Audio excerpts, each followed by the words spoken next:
in 9 long months, and it's finally here. Opening day for high school football in the state of Texas. Here in the Hill Country, the 2022 season begins with a matchup pitting 5A state semifinalist Corpus Christi Flour Bluff against the Boerne Greyhounds. On the Greyhound Sports Network, welcome to Boerne BISD Stadium. Alongside Kerry, Barboza, I'm Brant, Freeman. Kerry, happy opening day to you, and what a season opening test for the Greyhounds as they face a Hornets team coming off an historic 12-win campaign. Yeah, high school season, football season starts tonight, like you're saying, Brant, and I think this is the best game of all the Thursday night games. Express News is here, Channel 5 is here, we're here, there's other media here. I think this is the best game going. You got a team that went 3 rounds last year versus a team that went five rounds last year as well. So 2 very good teams last year who are looking to build on what they did. They graduated a lot of players, but they brought back a good nucleus. Both are starting sophomores at quarterback, so there's going to be a little bit of learning experience. We'll see how that goes tonight for those guys. Right now, the captains for the 2 teams are awaiting the coin toss from our head official. And you mentioned it, Kerry, the Greyhounds, an impressive year of their own last year, going 9-3. District champions and a pair of playoff wins. As you take a look at Jackson Bays, their moments ago warming up, they've got a lot of holes to fill from a year ago, to include that also important quarterback position after a remarkable multi-year run by Rashawn Galloway. Yeah, Galloway was on the varsity as a freshman. He played in a playoff game, as we see the decline on the kickoff, but yeah, he was a 4-year varsity guy. He was a starter for 3 years. He's playing baseball now at Texas State. A lot of experience, but hate to lose guys like that, but that's high school. You lose guys, and it's time. When that happens, it's time for other guys to step up, and guys step up and fill those roles. So the Hornets won the toss. They have elected to defer, so we'll see the Greyhounds in offense first. Also worth noting is just how well coached these 2 programs are. Shea Hendricks of Boerne and Chris Steinbrook at Flour Bluff have more than 100 wins between them and a combined winning percentage of .736. Talking to Coach Hendricks about Flour Bluff, he said they're one of the best programs in that Corpus Christi area, one of the most consistent. Obviously, you got to put Cal Allen in that mix as well, but Flour Bluff's in that same conversation as far as consistent, strong winning programs. So the Greyhounds to return the opening kickoff. 2 returners back deep for Boerne. Braden Bays, the older brother of the quarterback Jackson, and McCoy Bruce. 2 track guys, so a lot of speed waiting to return the ball for the Greyhounds. Meanwhile, handling the kicking duties for the Hornets, Kyler Meshi, an honorable mention All-State kicker from a year ago. The 2 teams' combined record last year, 21-6. Hornets 12-3. Greyhounds 9-3, but the slate clean for 2022. High school football in Texas. Welcome back. We're underway. And this is Bays from his own goal line. Streaking across the 25. Bays a good return. Still running across the 45. And the Greyhounds will set up shop just shy of midfield to start their season. Pretty good return there by Bays. Saw the hole. Great job of that return team, giving him some room to run there. And again, Bays, an impressive return for the Greyhounds. About 46 yards on this return before the Hornets finally drag him down just shy of midfield. Eventually tackled by Jacob Trevino. First down for Jackson Bays, a sophomore who looked good in his scrimmages in the offseason. This is a run on first down. The first play of the game of the season for the Greyhounds is a run by Chance Gentry. It's good for 4 yards. It's a nice, simple handoff up the middle to Gentry. Let everybody kind of settle down, get their nerves worked out, get the butterflies, chase the butterflies out of their stomach, just hit a guy, smash mouth, just run the ball. That's what they did. Boerne's top returning rusher from a year ago, Chance Gentry, as a sophomore, more than 300 yards rushing and 3 scores. Second down for Boerne from midfield. Motion from TJ DeMintz. This is Bays. Fires, caught. That's DeMintz inside the 10. Touchdown Boerne. 50-yard strike. Jackson Bays to TJ DeMintz. That was almost too easy for the Greyhounds. Score on the second play of the drive. That's the way it's going to be the rest of the year. It's going to be a lot of scoring for the Greyhounds. And if you're the sophomore Jackson Bays, this varsity football thing is easy, right? Yeah. First ever pass, a 50-yard touchdown. That's how it goes. Get on the varsity, first pass of the year, throw a touchdown. The point after is up, and it is good. What a start for the Greyhounds. Two-play drive, 54 yards, and a 50-yard touchdown play. Bays to DeMintz. Greyhounds on top 7-zip early over the Hornets.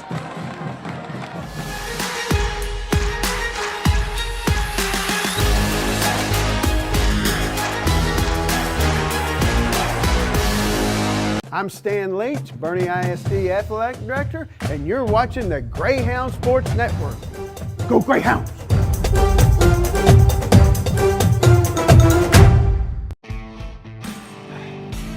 The Dog and Pony Grill has been committed to the Boerne community for over 10 years.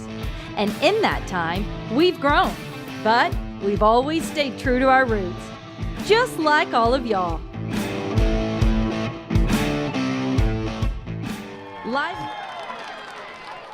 The Greyhounds offensively last season averaged more than 37 points a game.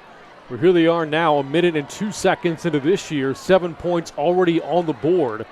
A very quick two-play, 54-yard drive, and what a start to the year for the Bays brothers. You have Braden Bays, the great kick return, and then younger brother Jackson, a 50-yard touchdown pass to T.J. DeMintz. Here's the kickoff from Joe Ballinger for the Greyhounds, fielded at the 10. Return man for the Hornets. Stops Joe to the 25. It's a good tackle of special teams from Javier Benavidez as we look at the Hornets on offense for the first time. Early season, it's about making adjustments. Flour Bluff, TJ DeMintz was the man in motion. He just kind of got lost in that secondary, and so they'll make adjustments. It's the sophomore quarterback Jaden Pelucio making his first career start at the varsity level. Run for the Hornets and first down, banging off a defender, and just short of the 40-yard line is Connor Tyler for the Hornets. That's a good play and first down. It's a good 10-yard, 15-yard run there. Just good opening by that line. They love that left side. They got a Texas Tech commit up on that left side. That's Dylan Shaw, left tackle, committed to Texas Tech. Tyler on first down. This time settles for a couple. On the stop there for the Greyhounds, Jeffrey Brown. And it's 2nd and 8. And that makes sense, right? You got a 6'3", 300-pounder going to Texas Tech. It makes sense you're going to see a lot of runs to that left side. Pelucio, who's replacing two-year starter Nash Villegas at quarterback with an empty backfield. A strike complete across the 45-yard line. Andre Mims the catch. And it's third down coming up for Flour Bluff. Dylan Shaw lost a helmet, so he's got to come out. Our first third down of the game for either team. It is a 3rd and 2 for Flour Bluff. Tyler, and he's sent back. Great pursuit by Hudson Hendricks, the sophomore, who had a phenomenal freshman campaign last year, comes up with a tackle. That's one of the coach's sons. Coach Hendricks gets to coach two of his sons right now in varsity. It looks like they're going to go for it here. Offense stays out. A roll of the dice by Chris Steinbrook, Hornets head coach. Greyhounds almost jumped off sides. 4 receivers on 4th down. Quick strike, complete, first down Hornets. Wyatt Elwood Another honorable mention All-State player from last year moves the chains for Flour Bluff. Wondered if they'd come to that left side again, but they chose a quick strike out to that right side. Good coverage by the Greyhounds, but it was only 4 yards, but it's enough to get the first down and move the chains. First possession, Flour Bluff, after Boerne scored in its opening possession. Pelucio, good protection. Passes high, though, for Elwood and incomplete. And it's second down. Yeah, he did have some good protection there, like you said, Brant. He had time. The pocket was starting to collapse. He had to get rid of it. The receiver just didn't quite have that distance between him and the defender he was looking for. Flour Bluff on its way to 12 wins last year. Averaged more than 36 points a game as they won 12 games. First ever trip to the state semifinals. A memorable win to the region finals over Veterans Memorial. Second down, and the pass tipped in, almost picks. Will French got his hands on it, but there is a flag. French doing a good job jumping that route, just seeing where the quarterback's following his eyes, just steps in front of the receiver. They're going to have an eligible man downfield, I think. And Kerry Barboza right on cue with that call, our first penalty of the game. And declined, and it's 2nd and 10.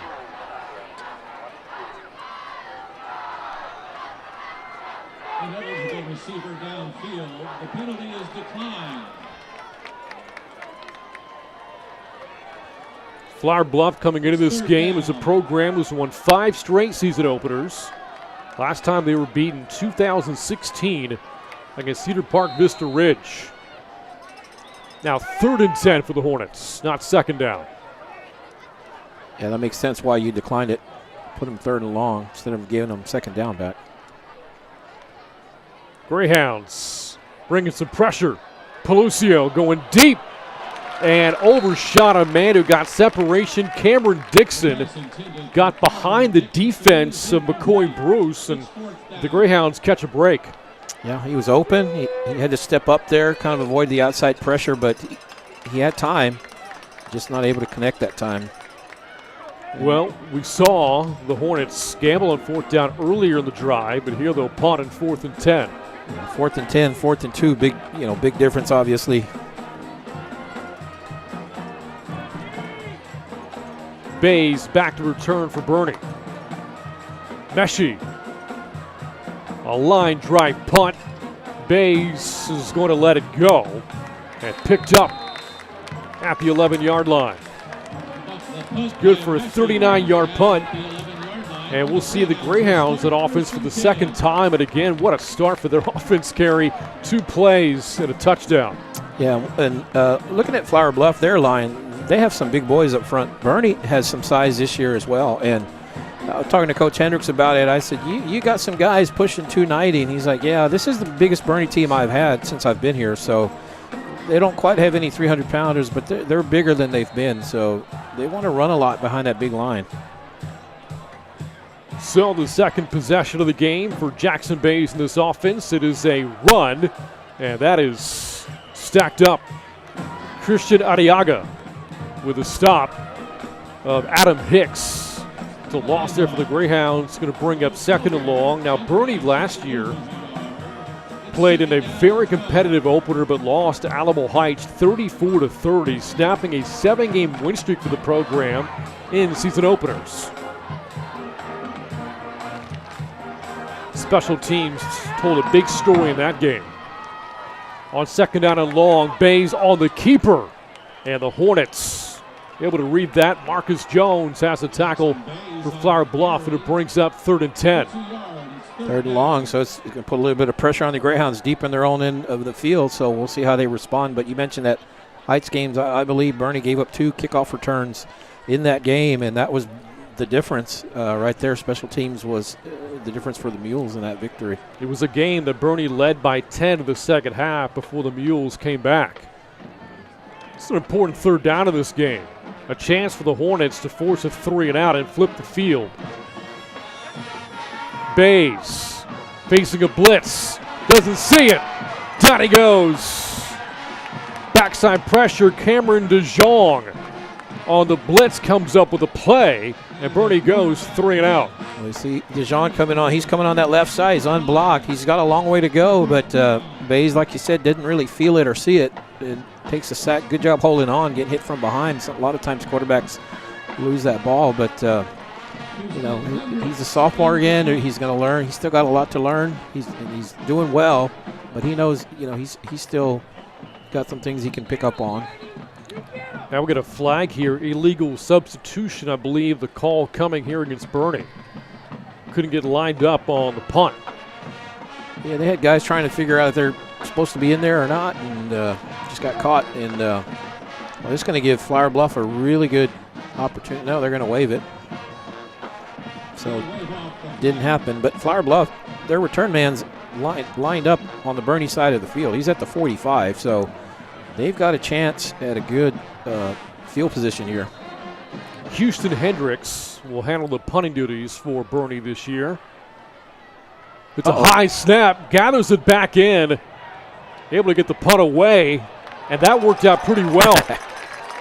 The high snap, Hendricks recovers, and the ball rolls inside the Flour Bluff 40-yard line all the way down to the 38.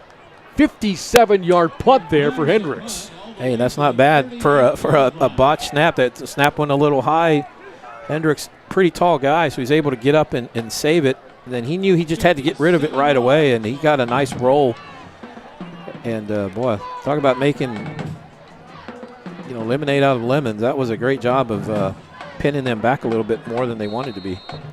Second Hornets possession. Second offensive drive for Pelucio, quarterback. Quick screen for Dixon. Wrapped up right away. Good play there by the Boerne defender hovering in. McCoy Bruce played really well as a sophomore last year. Yeah, had a couple injuries towards the end, missed part of the season, but definitely had a good impact on the team last year, and he's got a strong start this year. 3 picks last year, all coming into wins for Bruce. Games against Gregory Portland, Sweetwater, and Fredericksburg. He's another track guy. He's another one of those track. He's a hurdler, so he's got good speed. Second and 10, Pelucio, and that's a strike. And nearing midfield, how about this effort by Andre Mims, his second catch, and it moves the chains. Good throw. It was in traffic, like the announcer just said, but there was 2 receivers in that area, but he finds the open one and connects for a first down. So first and 10 for midfield now for the Hornets. Here's Pelucio to throw, and a catch from Dixon. He's got blockers in front. Dixon down to the 31. 19 more yards, and now this Hornets offense is moving. Yeah, they're kind of in a rhythm, in a flow, trying to hurry up right now. Get things going, stay in that rhythm. You see Houston Hendricks comes in at the very end, tries to strip it, but good job of holding on by the receiver. Boy, the Hornets, the young players have some size. Dixon, a sophomore, making that play. Here's a run up the middle, inside run for Jose Martinez. Another chunk play for the Hornets. This one good for 9. They got a 12-yard and a 19-yard, and now a 9-yarder. So figured out some things here. 4th play of the drive coming up, and it's already covered about 40 yards. Pelucio working from under center. Martinez to the outside, slips a tackle, and a first down. Good job by Martinez, able to avoid Charlie Stahl. And now Flour Bluff for the red zone. Stahl's trying to keep him. He gets outside of Stahl, but he makes him go so wide that there really wasn't any room for him. He tries to cut it back, but too many Greyhounds right there. Timeout taken by Boerne. Under 5 to go here in this first quarter. Greyhounds on top of the Hornets 7-0. And we mentioned Shea Hendricks, who just called the timeout. This is year 5 for him now, Kerry. You look at the last 4 seasons, his first 4 as Boerne head coach, combined record of 35-13. He's definitely made an impact, and he's gone 3 rounds the last 2 years, which no Boerne teams have done that in consecutive years. So he's won a district title last year, and so they're ranked number 11 in the state in 4A Division I. And talking to him about it, he's like, "Well, we don't put a whole lot of stock in that. It's all done on paper. It's all based on last year returners. But we like the attention. But we're not going to celebrate a state championship or anything in August. So they know they're going to go out and play. But he's got a good nucleus back. He's got good veterans, good young players as well. So they're hoping for a special season this year as well." Coach Hendricks was the 2020 District Coach of the Year. Out of the timeout, first down for the Hornets. Impressive drive. Now in the red zone. Pelucio dumps it off, little swing pass. And not a whole lot there after the catch was made by Cameron Johnson. Second and long coming up as we approach 4.5 to go in the opening quarter. That's a good timeout by Boerne. Flour Bluff kind of had them back on their heels a little bit. Just call a timeout, take a break, kind of regather yourselves, and right there they hold them just a yard gain.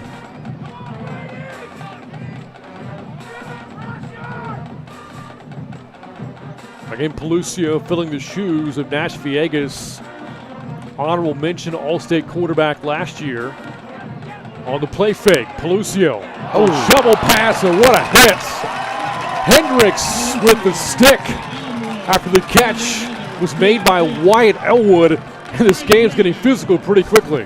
Yeah, Elwood had the wood laid to him right there by Houston Hendricks. He reads it well. There's not a whole lot of separation between the quarterback and the receiver, and Hendricks just comes in and lays him out. Already 9 passes in the game for Pelucio. 7 of 9 passing, 42 yards. Third down and 11.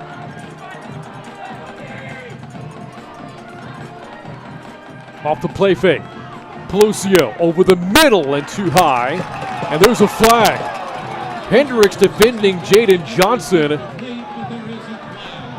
And a penalty marker thrown. This could extend the Hornets' drive here. Yeah, Johnson looking to the referee right away, so he felt like he was grabbed.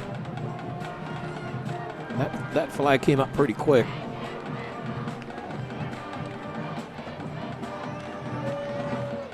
And there it is, defensive holding. Automatic first down for Flour Bluff, but the drive continues. This will march the football down to the 10, a 10-yard penalty and a killer for the Greyhounds. First Greyhound penalty. Spoke about Villegas, the quarterback, last 2 years. Huge frame to him for the Hornets. 6'6", 240 pounds. Johnson to the outside, trying to cut it back inside. And Boerne able to stack him up short of the goal line. Flag. There's a flag of the play. This might come back. Yeah, it came out right at the line where they usually get it for hold or chop blocks.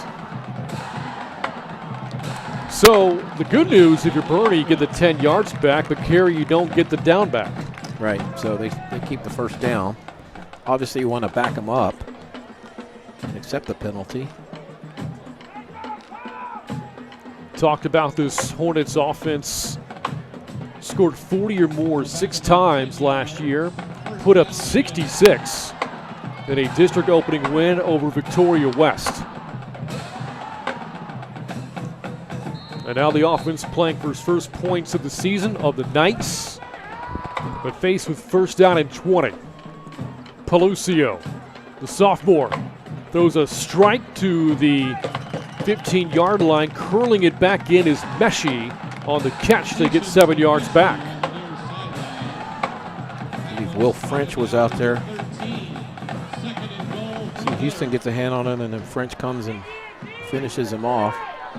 8 completions so far for the sophomore Pelucio to 5 different receivers. On second down, Meshi again the target. And Bruce, the tackle, on first contact will bring up third down. Bruce meets him for very little gain. And it's going to be, it's third and goal. They can't get a first down unless there's a penalty, so they have to go all the way to the end zone. And we'll see how this Greyhound defense defends the play coming up. You see 4 receivers all to one side here for the Hornets. Pelucio, little screen. Johnson makes a move inside the 10-yard line. But a good tackle, the goal line made by Boerne. A touchdown-saving tackle made by Charlie Stahl. And now it's 4th and goal. Yeah, obviously you're going to go for it. They were celebrating like they thought they had gotten in, Flour Bluff was, but he was ruled about a yard short. So this quarterback sneak, this is, I mean, you got a lot of options here on 4th down. Pelucio on 4th and goal. Sophomore trying to engineer a scoring drive, and he does as Johnson punches it in. And what a response from Flour Bluff as they take advantage of a critical 3rd down penalty against Boerne. Yeah, 4th and goal inside the 1, just straight ahead run to Cameron Johnson, and able to take it in and extra point away from tying it up. So like you said, good response. A sophomore heavy drive there for the Hornets. The quarterback Pelucio, sophomore, big catch. Cameron Dixon on the drive, a sophomore. And Cameron Johnson, the touchdown, also a sophomore. Meshie's point after ties us at 7. Approaching the end of the first quarter. Got a good one here from Boerne ISD Stadium. 7-7, Hornets and Greyhounds.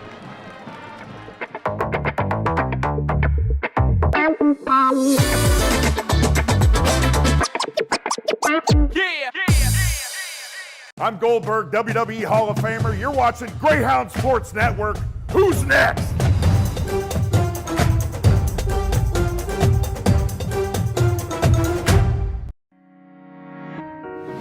School safety is very important, and it's up to us to work together as a team to prevent bad things from happening. That is why when you see something, say something.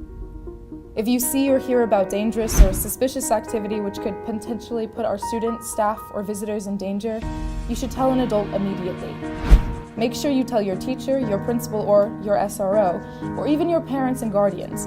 Just make sure you report any dangerous or suspicious activity to an adult right away. You could help save lives.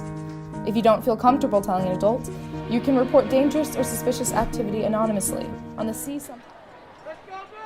So the Hornets from Corpus Christi, Flour Bluff, piecing together an 11-play, 62-yard drive, a little more than 5 minutes on a 4th and goal, able to tie the game with a touchdown run from a yard out from Cam Johnson. So the Greyhounds have had 2 possessions so far, Kerry, 2 very different possessions at that. Yeah, touchdown and then a 3 and out. And then Flour Bluff, they moved the ball. They did have the punt on their first possession. And this one, the second drive started throwing 38. They thought they had a chance at a shorter field, but Houston Hendricks with a good punt on a bad snap and backs them up a little bit, but they still go the 62 yards. And like I said, they got a break on that. It was 3rd and 11, so it would have forced probably a field goal at that point. But the holding, or the call on the defensive holding, kind of helps them out, like you said, and they're able to extend the drive and finally punch it in, 4th and 1. Jackson Bays, 3rd drive at quarterback. Good all-around athlete at Boerne, also a golfer, very good one at that, and a track star. There's his brother, Braden. And something you noticed, Kerry, during the offseason, during the scrimmages, is that Jackson was looking for his brother quite a bit. It was a lot of bays to bays, especially in that Kerrville scrimmage. And that just makes sense when you think of the chemistry they have, the growing up together, playing in the backyard. Hey, run to the tree and take a left. They have all that behind them. They have the experience behind them like that. On 2nd and short. Inside run, Gentry powers ahead for the 1st down before he is brought down by Caleb Reynolds and Aiden Tovar. And that is the 2nd first down of the game for Boerne. Up tempo here for Coach Hendricks, and the whistles blow before the next snap. Flour Bluff didn't like it. They want to slow them down a little bit. So a timeout taken by the Hornets. And again, here we are, Boerne ISD Stadium, a facility that seats more than 5,000. And the Greyhounds will have 5 home games this year. But do note there is a stretch late in the season, Kerry. They're on the road 3 straight weeks. They go almost a month between home games and district play. Yeah, and sometimes road games aren't bad. You know, it's a chance for the guys to kind of bond. There's this mentality you have where you have to go on the road and play at a different stadium. So, and I remember one year they did better on the road than they did at home. So, you just never know. But they're excited about the districts. It's a new look district, some new teams in there. They're playing Kennedy and Memorial, I believe, teams they've never played in recent memory. And meanwhile, an old district rival has rejoined. Yep, that's right. And that's the last game of the year, and it's here, I believe, and it could be for the district championship. We'll see. Out of the timeout by Flour Bluff. This is a run. TJ DeMint had the touchdown earlier in the game from 50 yards out. This time gains about 3.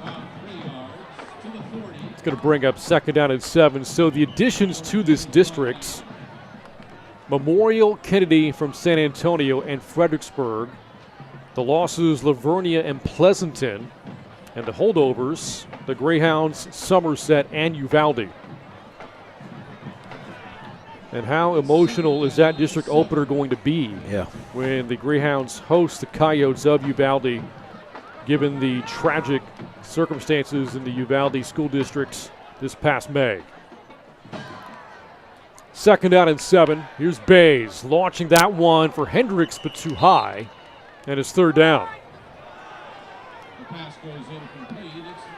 Not sure if he was going to Hendricks or if he was throwing to Brooks Perez and just left it short. Not sure, but Hendricks is a guy, he's going to see action on both sides of the ball, so he's a guy you got to give him his rest. He's going to play a lot of defense, but you want him in there because he's such a good athlete, and you want him to get his hands on the ball when he can in offense, but you also got to balance that with giving him some rest and keeping him fresh through the game. Again, the Greyhounds offensively very good last year. More than 430 yards of offense per game. Another quick timeout. This one called by Jay Hendricks. And play clock got down to pretty much 0, so they had to burn it. Well, this has been a long first quarter carried over the year. It has, and we've had 3 timeouts, I think, already. So in the quarter. So, but it's. I figured it would be a competitive game. Of course, you never know, but it's 7-7. So I think it's going to stay pretty close. I think the rest of the way. We'll see, but. Do again want to note the holes that Boerne's having to fill this season from losses suffered from a year ago, where Sean Galloway, of course, a quarterback, more than 3,600 yards of offense last year and more than 40 total touchdowns. Weapons such as Riley Pikacek, who's focusing now on baseball, and Kobe Hunter. The two of them combined more than 2,200 yards of offense and 24 scores. And on defense, Will Pearson. Yeah, Kobe Hunter, all-state tight end, so he was kind of a little safety valve for him, and they're going to miss those guys. But like I said, time for other guys to step up. Before the snap whistles blow once more. I don't think the play clock didn't start. Again, folks, it's opening day. Time to shake the cobwebs off, right? Yeah, everybody. Not the scorekeeper, everybody, not just the players. But in that respect, football is so different because you don't put on pads for 9 months. It's not like any other sport. 3rd down. Hornets showing press coverage. Here's the pressure, and the pass is incomplete. And again, Flour Bluff able to get to Bays. Backside pursuits there for Flour Bluff from Jacob Trevino. And Boerne will punt. So you're seeing the adjustments that Flour Bluff is making, trying to put pressure on the sophomore quarterback. I actually saw Cameron DeJong again on 3rd down, making a play off the edge. And he came this time from the other side, so they're moving him around. Last snap to Hendricks was high. This one is on target, but the kick is almost blocked. Almost blocked by Michael Martin. And a fair catch is made by Cameron Dixon.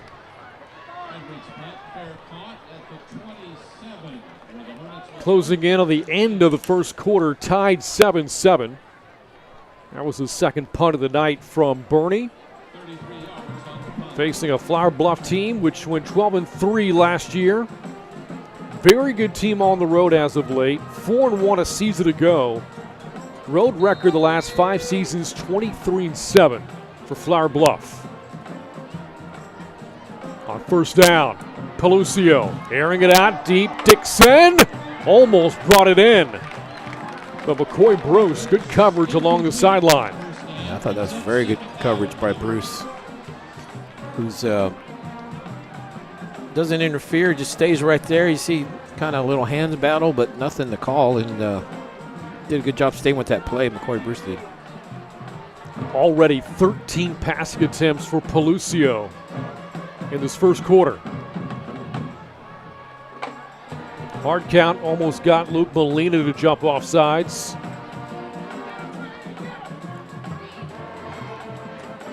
This is a run. Bouncing to the outside, good blocking. As Jose Martinez gashes the Boerne defense for 11 to move the sticks. Kind of a trap play. You come to that left side, a couple guys pulling there, you see, and he's got the space right there, finds the lane, and gets the first down. It's a really good kick-out block from Jonathan Pena. And that will end the first quarter. Fireworks early. Boerne a 50-yard touchdown. Hornets a response. And after 1 quarter of play, we're tied at 7 on the Greyhound Sports Network.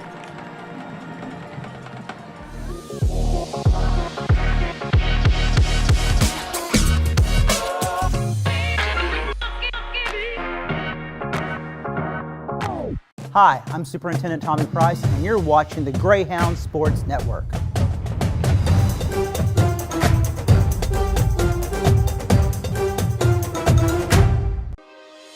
Hey, I got another one for you. And just look at the hole in this line. You could drive a truck right through there.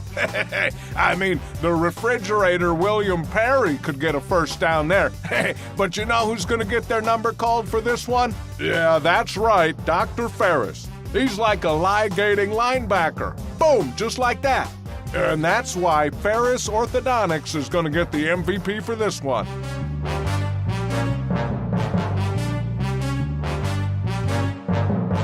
Better service, faster results. Let Toyota Boerne be your next pick for service. We're family owned and operated. And with express maintenance at our state-of-the-art service center, you'll be in and out in a flash. Right now, get 50% off your... 1 quarter in the books. Second quarter about to start here. Tied 7-all. Greyhounds and Hornets on opening night. Pelucio off the play fake. Deep for Dixon. What a catch. Cradles it inside the 25 over McCoy Bruce. A big gainer there for Flour Bluff. Yeah, it's really good coverage by Bruce. It was just a great catch by the receiver, Dixon. He just made a great catch. It's a gain of 37 yards. Longest play from scrimmage for the Hornets tonight as Jose Martinez takes this one for 4.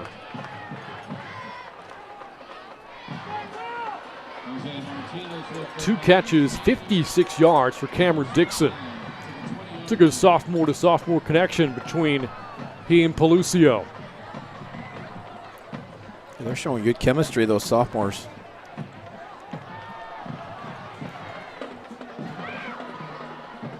Greyhound defense playing for a stop. Second down, Pelucio has that batted away. Cohen Wolf, second year in varsity, able to make the play there for Boerne. That is third down. Cohen Wolf, a basketball guy on the team, is one of the guards on the state semifinal team last year, so he's a good athlete. Made a good play right there, breaking up that pass. Yeah, you mentioned the run to state for boys basketball, girls basketball, long run as well this past year. Soccer, boys won it. The girls soccer team made it to state. Had a good year. On third down, this is a wildcat play, and Boerne not fooled. Wyatt Elwood took the snap there for the Hornets. Greyhounds, good defensive play, and it's fourth down. Now watch Hudson come in and blow it right there. He blows that play up.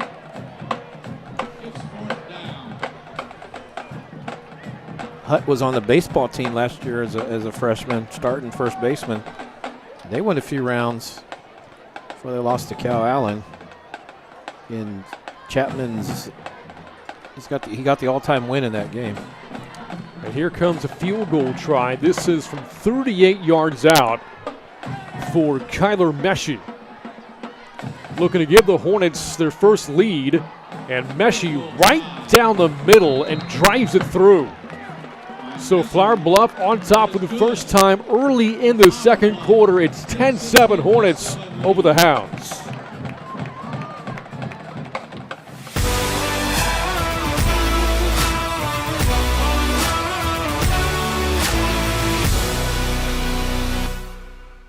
I'm Gina DeWall, the Boerne ISD Athletic Secretary, and you're watching the Greyhound Sports Network. Go Greyhounds!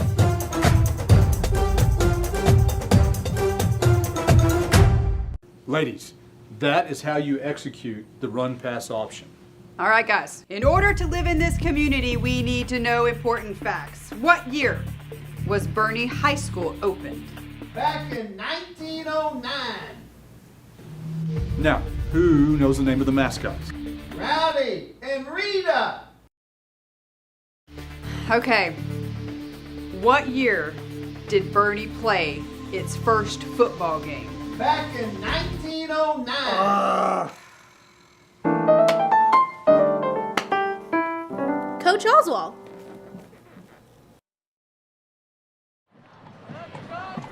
So Kyler Meshi, a 38-yard field goal, putting the Hornets on top.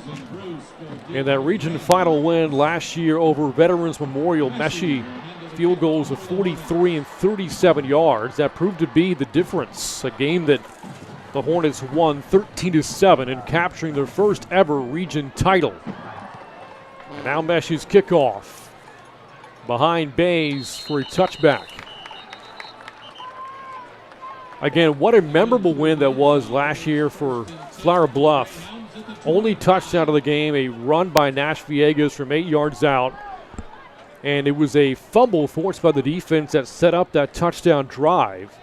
And the defense also getting a monster stop to secure the win. A fourth down stop from the 6-yard line to seal the victory over Veterans Memorial. You mentioned Meshi's role in that with his field goals. That one there would have been good from probably about 50. I mean, he got some good leg into that one.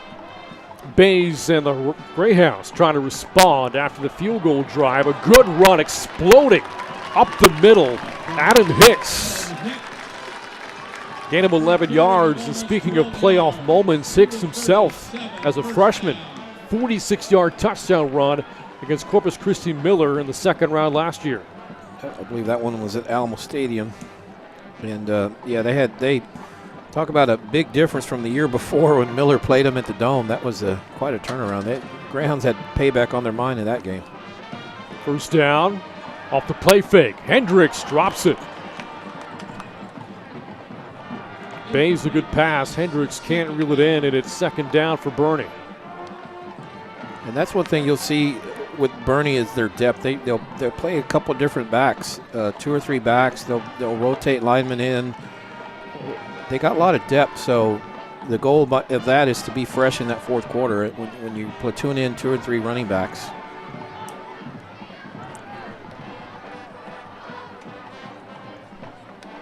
Second down for Boerne, shy of the 40-yard line.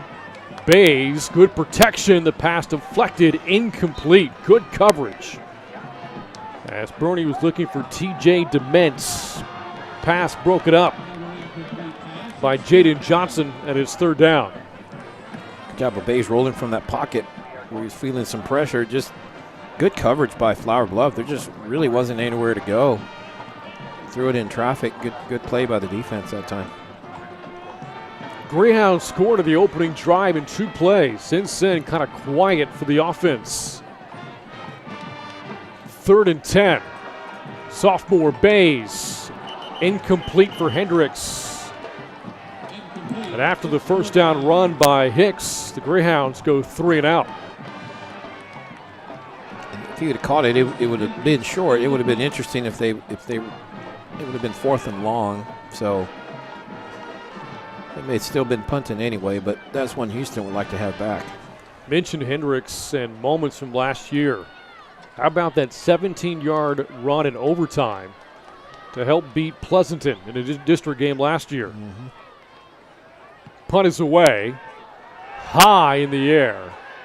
Hangs up for a long time, takes a Hornets bounce, and then a Boerne roll, and picked up at the 39-yard line. 24-yard punt for Hendricks. Hornets back at offense. It's been 2 straight scoring drives for Flour Bluff.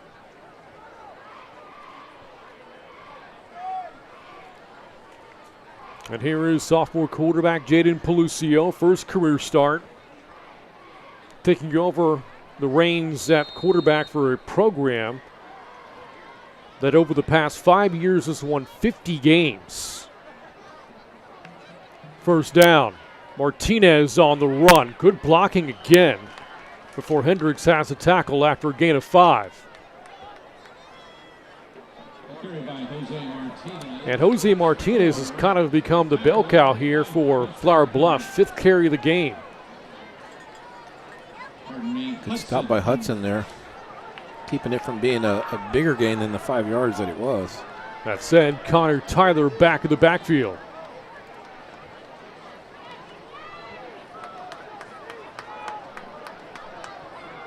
Along with Andre Mims. It's Tyler to the outside, down the sidelines, Tyler. Another first down, but there's a flag in the secondary. Connor Tyler with the carry. Gets across midfield. 8-yard gain, penalty pending. 47, but there is a flag on the play.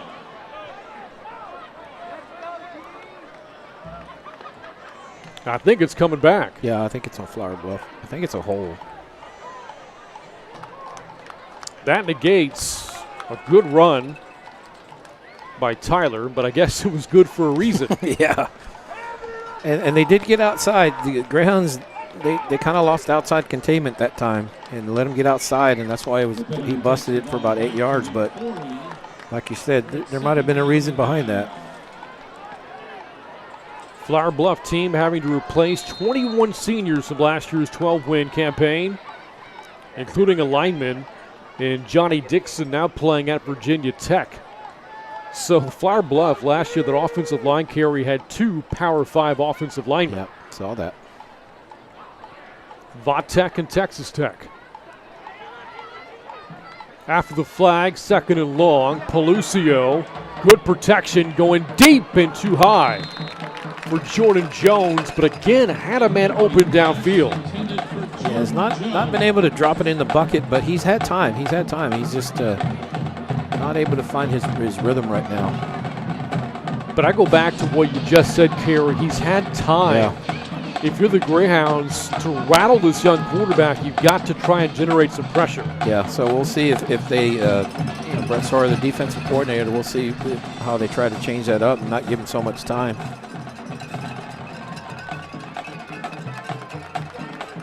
They have to reach the 49 for a first down. Blitz. Here is some pressure, and the pass almost picks by Will French. And the Hornets are fortunate now to be punting the football away.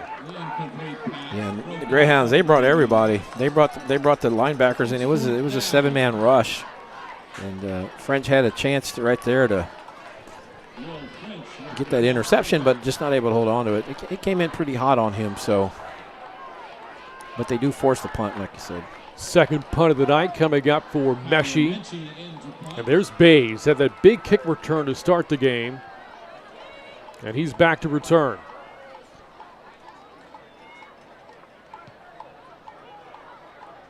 Fair catch for Bays. Back to the 20-yard line, a flag in, and the penalties are starting to pick up here in the second quarter. Yeah, I think it's going to be in Flour Bluff.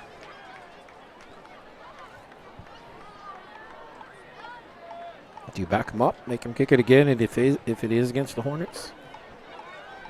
I would think so. Ball right now, the 21-yard line. Oh, it's on the Greyhound.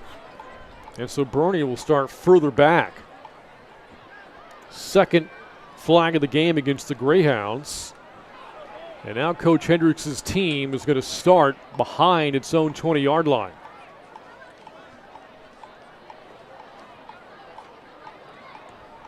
That hurts. You heard Kerry say it. Boerne exacting revenge over Corpus Christi Miller in the postseason last year. Going 3 rounds deep. 8 straight winning seasons for Boerne. Trying to start this year 1-0. Bays on first down, and right in the backfield and making a play is Christian Adiaga. Second down and long now for the Greyhounds. Adiaga's already in there making the tackle before the Hicks is even getting the ball just about. So he read that well. He came in unblocked off that edge, that left side there. It's a loss of 3. And so Boerne already operating behind the chains here. Second down and 13. Here's Bays. Launches that one, picked off. Dixon from the 20. Cameron Dixon, a pick 6 on opening night. Touchdown, Flour Bluff. And it's 16-7, Hornets.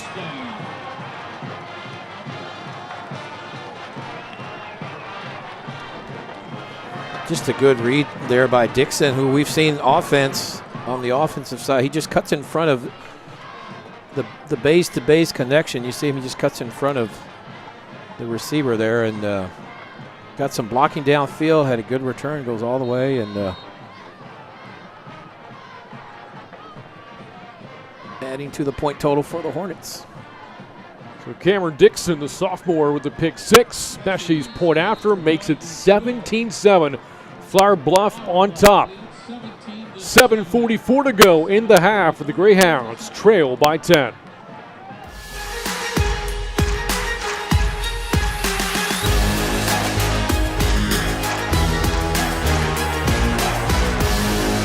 I'm Stan Leach, Boerne ISD Athletic Director, and you're watching the Greyhound Sports Network. Go Greyhounds!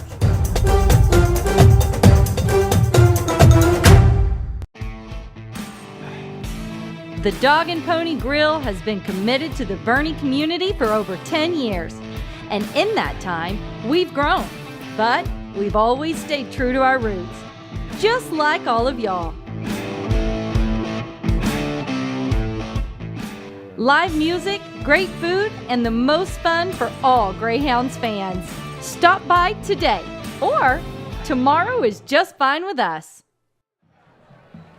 Chris Steinbrock, the Hornets head coach, has called this year an opportunity to raise Flour Bluff's bar even higher after winning 12 games a year ago. Trying to raise that bar here in 2022, and they hold a 17-7 lead over Boerne after a defensive touchdown. Bays on the ensuing return, weaving his way through Hornets, and a good return for Bays, his second impressive return of the night, maybe the spark the Greyhounds needed. He had a 46-yard return on the opening kickoff. This time he goes over 40, so right about 41, 42. So when he can get his hands on it and he's able to return it, he does some special things. Again, Cameron Dixon, about a 25-yard pick 6, and now you have the younger Bays, Jackson, trying to recover from that turnover. Boerne just 5 turnovers in the regular season all of last year. And that one the first for either team tonight.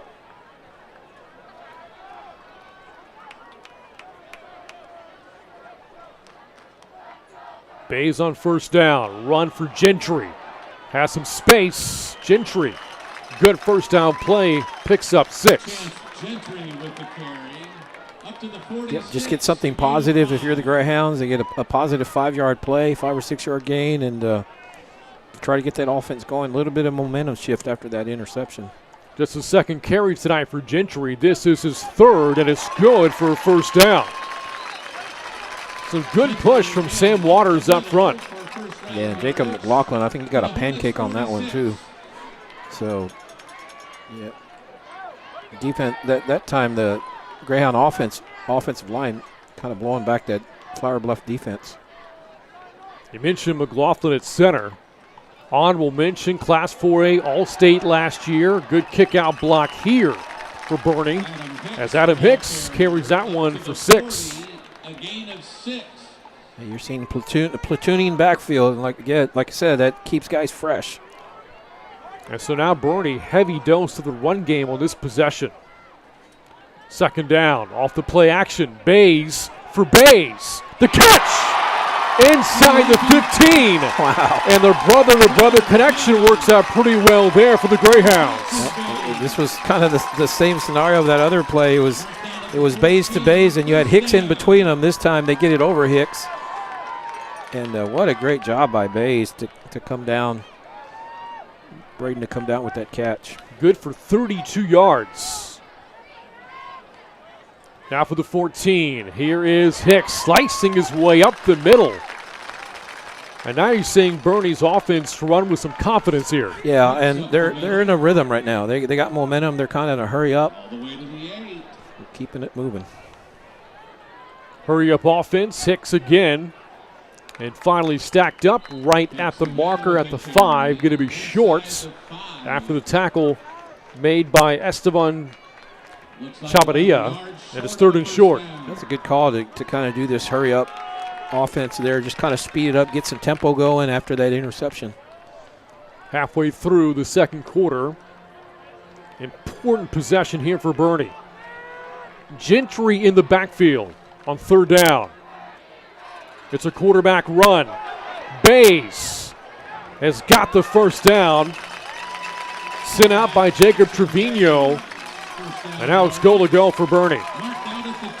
And obviously Bays is trying to get in that end zone, but big thing is just get the 1st down. Hold on to the ball, get that 1st down. Now you got 4 cracks at it from inside the 5. A possession that began with a good kick return by Braden Bays. Jackson Bays has the Greyhounds inside the 5.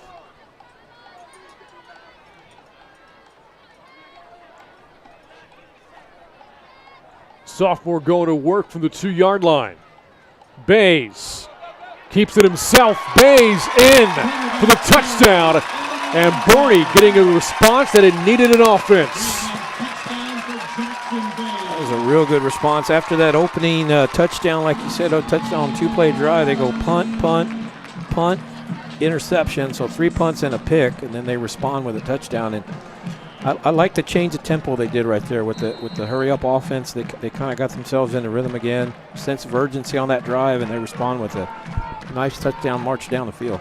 Ballinger's point after makes it 17-14.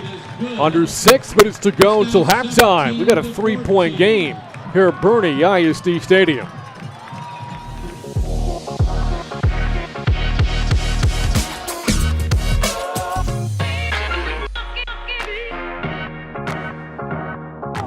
Hi, I'm Superintendent Tommy Price, and you're watching the Greyhound Sports Network.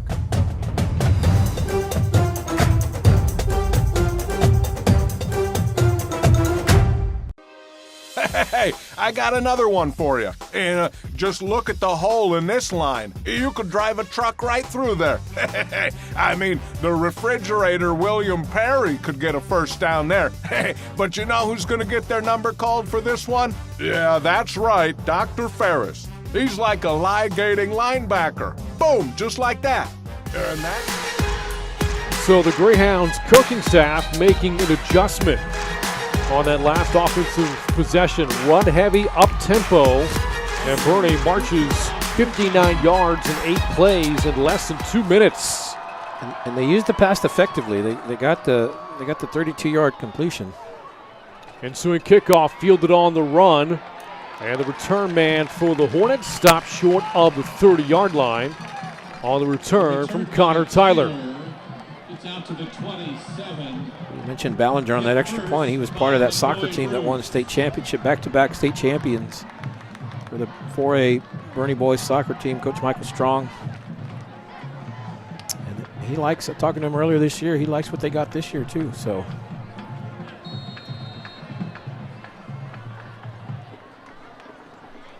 So far, Jaden Pelucio about 100 yards passing.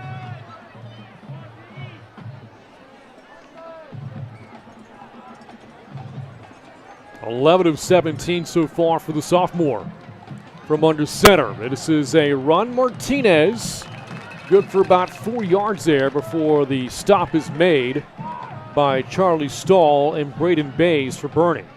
Jose Martinez, the carry. Go back to that 12-win year last year for the Hornets. Coach Steinbrook said that the turning point of the season was in a game against Gregory Portland. Hornets trailed 30-6 at halftime of that game.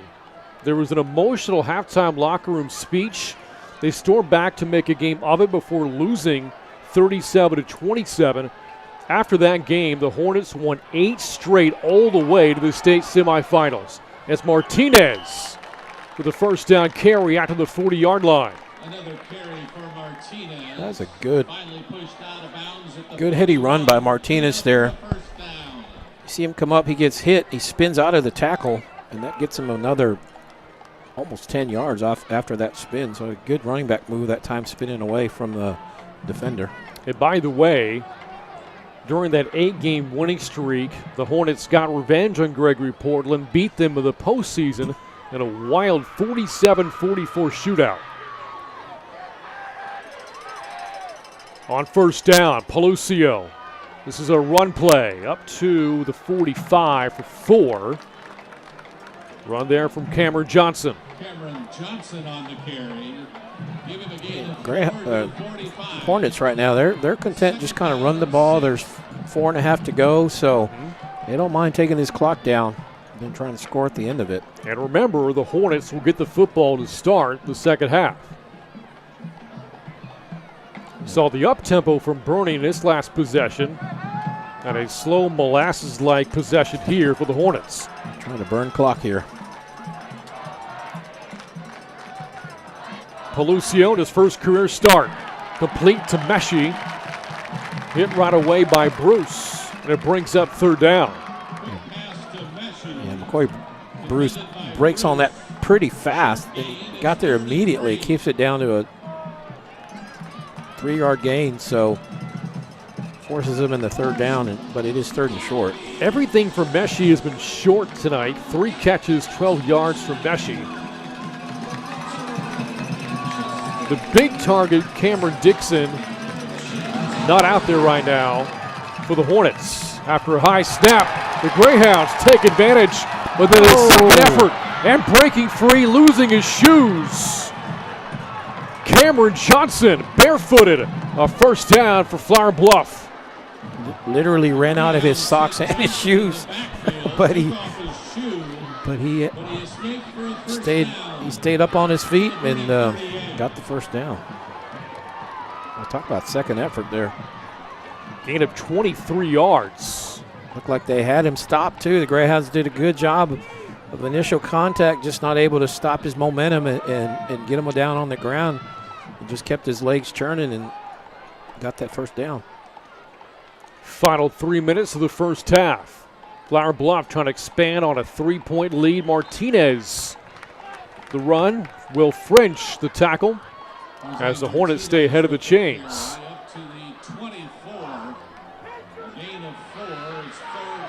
Very methodical drive here, just basically running between the tackles. Good play call balance so far for the Hornets. 18 passes, 15 runs. On second down, Connor Tyler trying to find a hole. Not going to find that. Instead, he finds Luke Molina. A loss of 2, and it brings up third and long. Molina does a good job just holding on, not letting the running back get away from him. And he drops him for a loss, so third and long here. Luke Molina, as a junior last year, got some valuable playing time as a backup. Now starting on the front 4, coming into the 2022 year. The Hornets have to reach the Boerne 28 for a first down. Pelucio looking, surveying, and throws incomplete.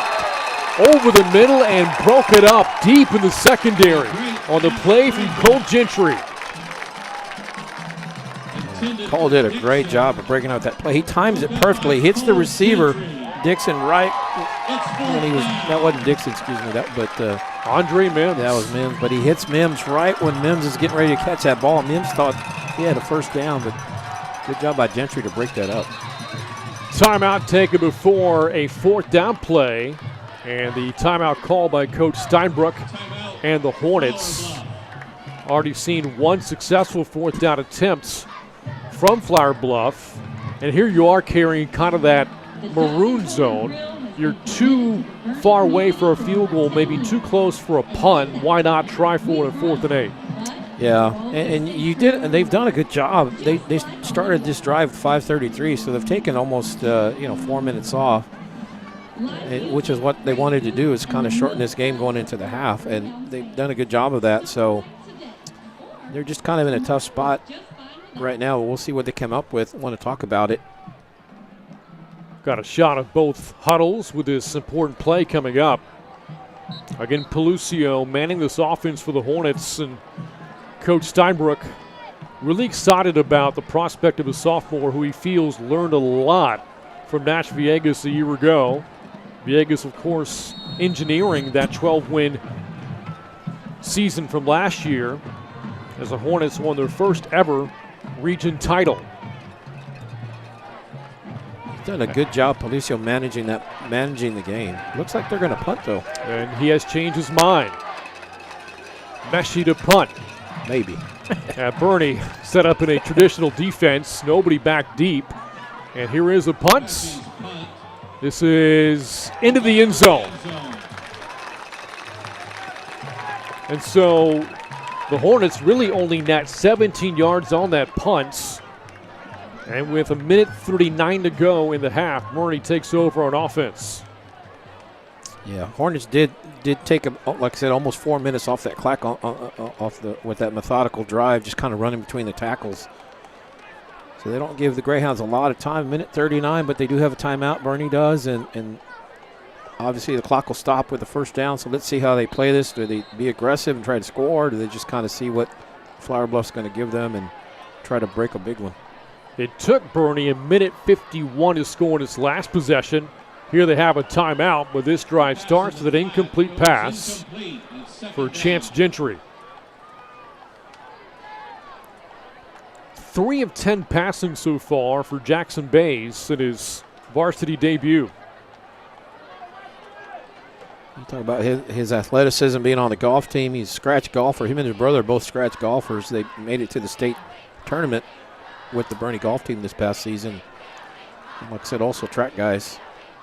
Couple of big hitters in the first half for Bays. A 50-yard touchdown and a 32-yard strike to his brother, Braden. 2nd and 10. He'll screen for his brother, and Bays got wrapped up pretty quickly. I'm not sure his knee touched, but the whistle's blew, and it brings up 3rd and long. So you're seeing it. We talked about the Bays to Bays connection. Obviously, there's that relationship they have, and there's a chemistry that exists between those two.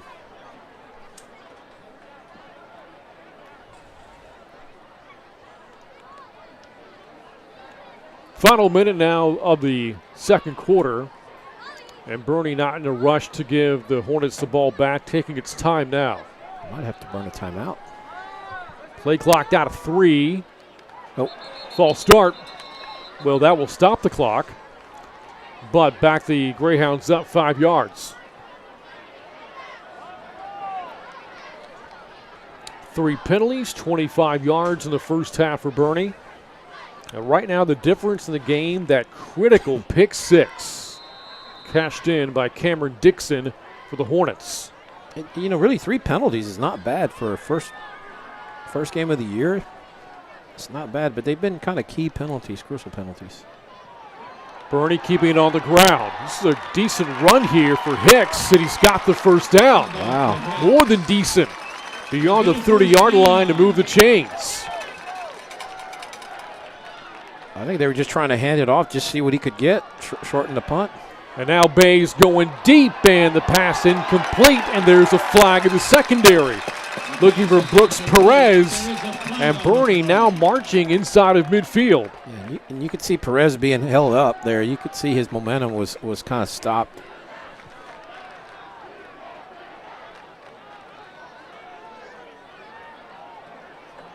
...15-yard penalty. Now 3 flags against the Hornets in the first half as well. Defensive holding they call. 10 yards and a first down. For a 10-yard penalty. And the ball marked at the Boerne 43. Here's Bays. A screen for his brother. Has a block downfield, and there goes Braden Bays. Fumbles the football and picked up by his teammate Perez. What a break there for Boerne. Check that. It's Max Migliozzi who recovers the fumble. Max was Johnny on the spot that time. I wonder if Bays thought he'd gotten out of bounds. The ball just kind of came out there, and Greyhounds used their last time out here, but good job of saving that possession by Migliozzi. Winds up as a 30-yard play for Boerne.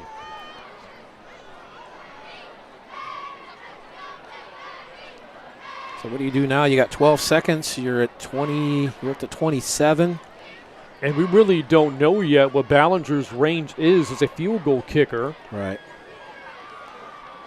In the Kerrville scrimmage, he was out there 40, 45, and that's kind of where you're at right now. You do have time, though. You have 12 seconds, so you just can't take a sack.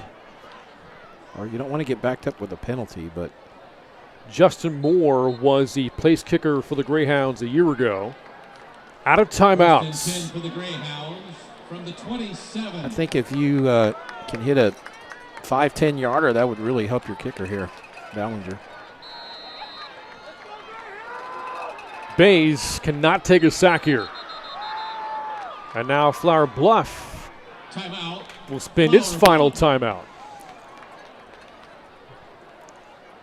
So between all the scores and now 6 timeouts called, this has been a pretty long first half. Yeah, opening night. But I really like these 7 o'clock starts because start at 7 and get out here a little bit earlier. Tonight not be that case, but give us a chance to look at Boerne's schedule here in 2022. 5 games in non-district, 5 in district play for Boerne. District play begins October 7th, and that game we referenced earlier at Uvalde, a game we'll have for you here on GSN. In fact, 4 other games to be aired here on the Greyhound Sports Network, to include their matchup coming up next Friday against Pleasanton.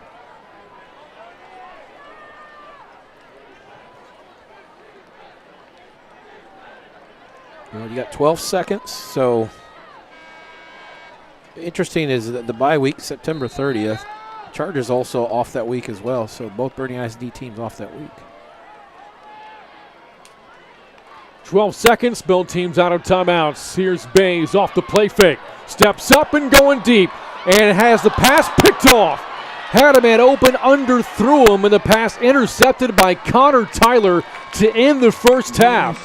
He had chance to entry open, but the ball hung in the air so long, the defense had a chance to recover, and the half ends with a pick. Yeah, it looked like Greyhounds had a chance at a touchdown. Just kind of underthrew it. You see a little bit of pressure kind of as it throws. Good job by the secondary there. Tyler going up and getting that. So the second turnover of the half for the Hornets, and a big one as it keeps Boerne from scoring to end the second quarter. 24 minutes in the books in the 2022 season. Got a good one here from Boerne ISD Stadium. At the half on the Greyhound Sports Network, it's the Hornets 17, the Greyhounds 14 on GSN.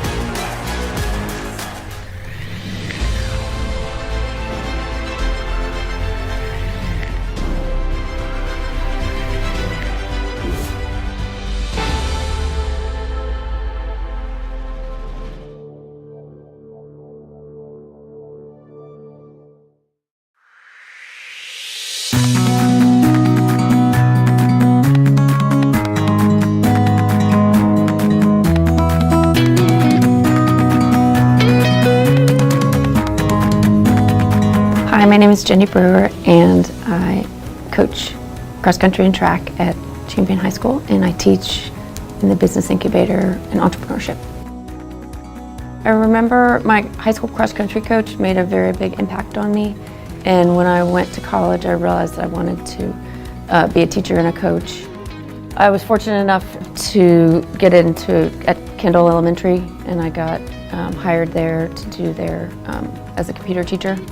Now I teach entrepreneurship and the business incubator and practicum.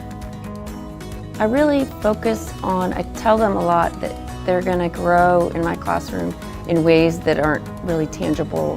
They speak every day, they have to stand up and they redesign usually a consumer product or packaging of some kind as their warm-up every day. I kind of get them into the mindset of when you're 5 and you go into kindergarten and the teacher asks a question, 20 hands go up. Everyone wants to say, pick me, I want to answer the question. And as they get conditioned into high school, they lose some of that sometimes because either someone has said you're not smart enough, or they're worried about answering the wrong, saying the wrong answer, or they're worried about the way that they're perceived by their peers. And so I try to get them to say, when you're redesigning things, go back to your 5-year-old self and just make it like there's no rules, and to go back to really having an ability to use your imagination. Coach Brewer did a great job of taking students from the beginning stages of their plan, where they were uncertain about ideas, just formulating the plan to a very well polished presentation. So, and that was a lot of the time she spent just with the students in preparing and planning and rehearsing. The coaching, you always prepare to win, and that's what she does in the classroom with her students.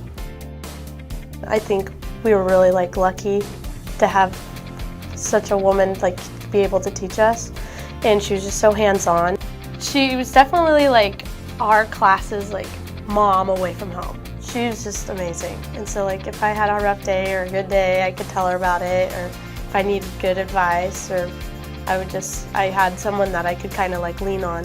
What an outstanding woman. To do what the things that she does, not only on the coaching field, but in the classroom, speaks a lot of volumes to, why she was our Teacher of the Year and District Teacher of the Year. As a career in general, whether it's in the classroom or whether it's on the track or in cross country, pouring into kids gives you so many things back that are just, it becomes your identity because of the way that the kids feed you and you feed it into the kids. And it's, that's the special. That's what my coach did for me in high school, and so that's what I aspire to do for the kids.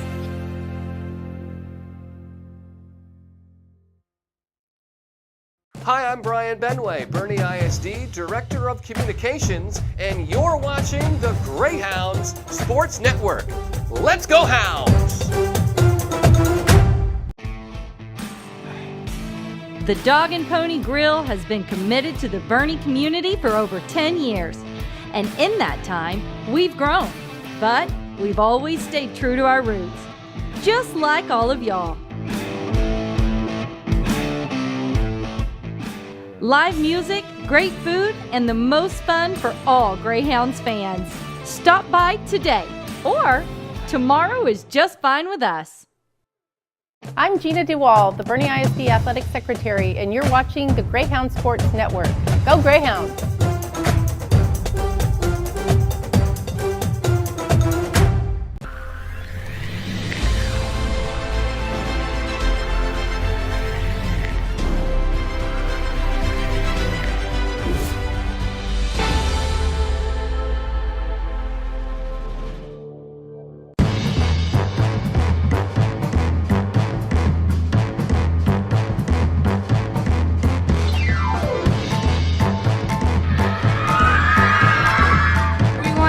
To create a program across all of our school district. We want to create the best fine arts department, specifically theater arts department, in the entire state across all 3 of our campuses.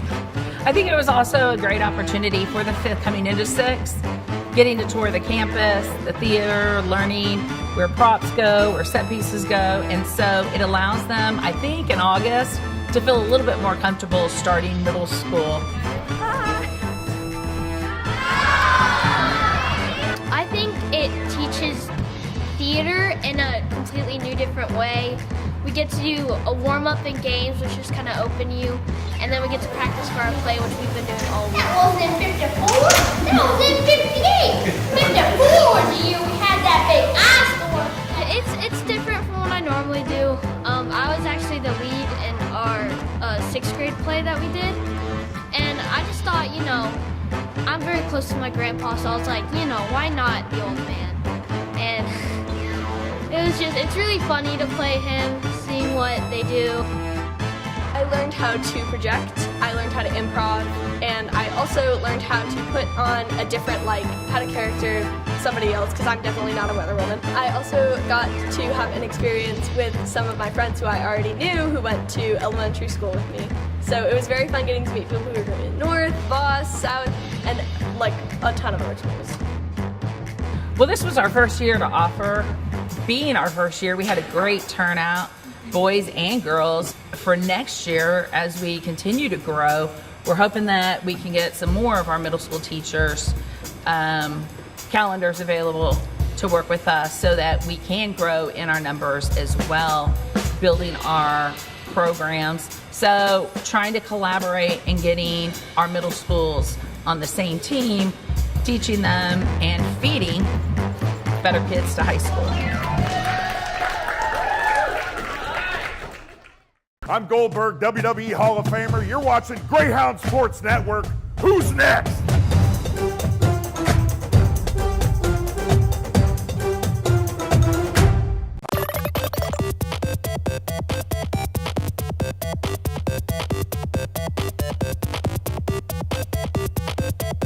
We're a Minecraft-themed camp, and we worked towards creativity, collaboration, communication, and critical thinking, as well as character and citizenship. We worked using Minecraft to kind of hook the kids in, and we kind of guided them through with activities and lessons that touched upon each of those C's. I did learn how to make a bubbly water tank, have the ability to build whatever I want sometimes on Minecraft camp. They're 100% engaged throughout the whole process, and you see the kids that might not be as familiar with Minecraft, but then somebody that does have more experience actually helps them through the process, and you see a lot of collaboration and problem solving together to make the project come to life. We want them to walk away as better humans and treating each other in a digital environment and in a real environment with kindness and trying to bring each other up. They were able to do that. When they made mistakes, they corrected mistakes. They were able to come through it in a positive way. We would hope to get more teachers including this into their actual curriculum, whether it's math, science, social studies, just bits and pieces here and there, after school clubs, and anything in between. So we're excited to see where it goes. I'm Jeremy Affelt, 3-time World Series champion, and you're watching the Greyhound Sports Network.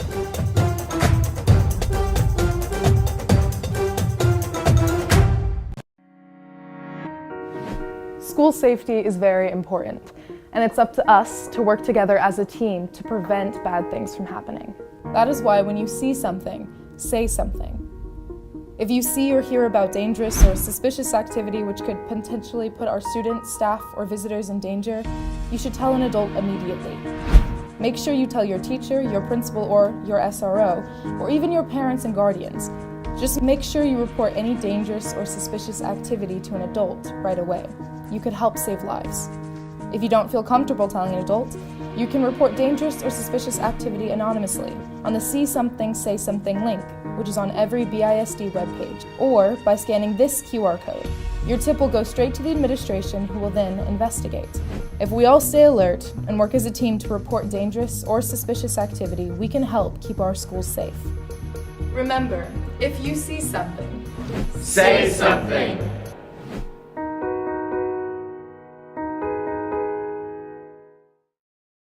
Hi, I'm Superintendent Tommy Price, and you're watching the Greyhound Sports Network.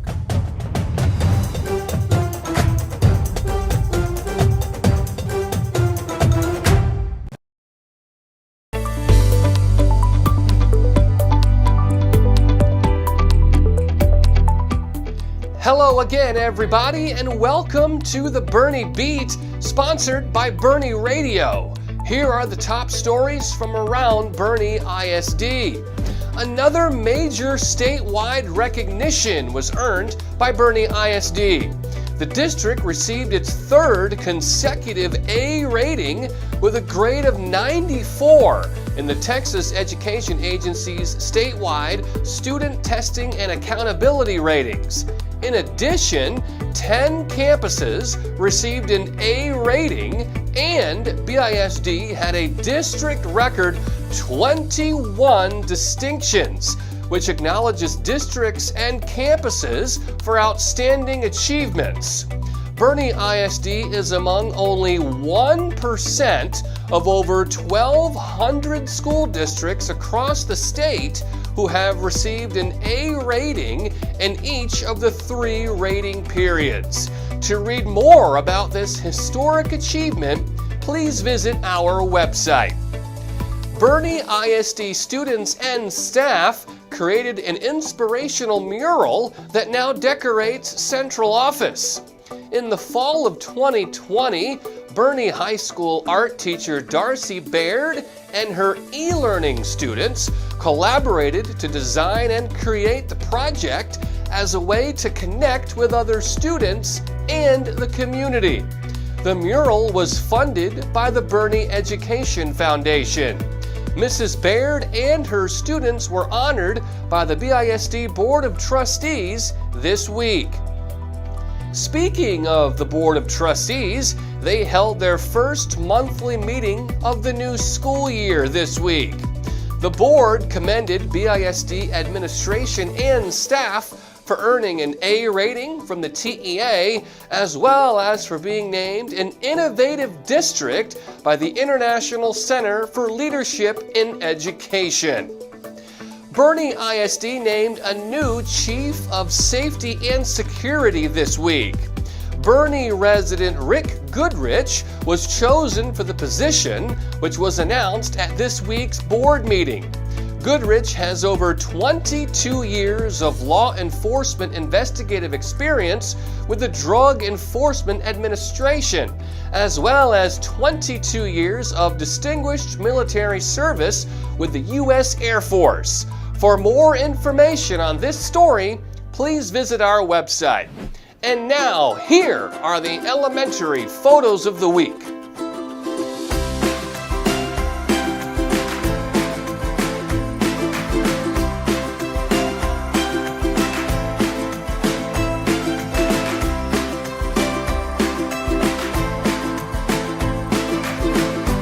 Those are the top stories from around Boerne ISD this week. Thank you for watching and have a great weekend. I'm Stan Leach, Boerne ISD Athletic Director, and you're watching the Greyhound Sports Network. Go Greyhounds!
Great job, ladies. And now, presenting your pride of the Key to the Hills, the mighty Boerne Greyhound Band. The band is under the direction of Mr. Danielle Person, Mr. Alec Miranda, Color Guard Director, Mrs. Hannah Oliver, and Danny Youngblood. The band is conducted by drum majors Samantha Osborne, Samuel Spencer, and Savannah Strauss. The section of the week is the clarinets. Band member of the week is Savannah Watson. The guard member of the week is Ava Palacios. Tonight, the Greyhound Band will perform a portion of their marching show. It's entitled Above. I think you're going to love it. Sit back, relax, and enjoy the sounds of this mighty Greyhound Band.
Superintendent Dr. Tommy Price.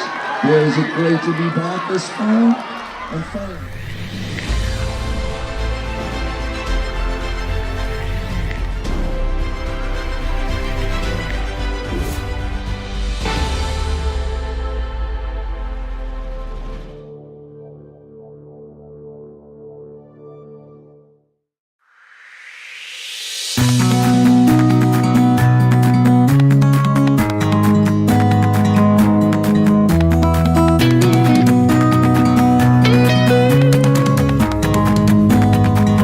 My name is Jenny Brewer, and I coach cross country and track at Champion High School, and I teach in the business incubator and entrepreneurship.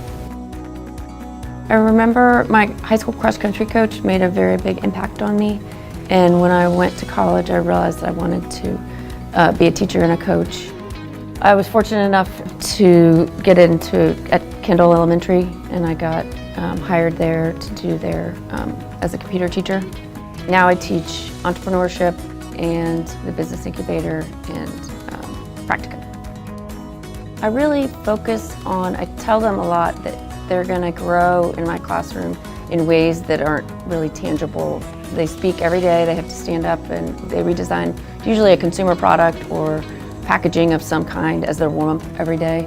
I kind of get them into the mindset of when you're 5 and you go into kindergarten and the teacher asks a question, 20 hands go up. Everyone wants to say, pick me, I want to answer the question.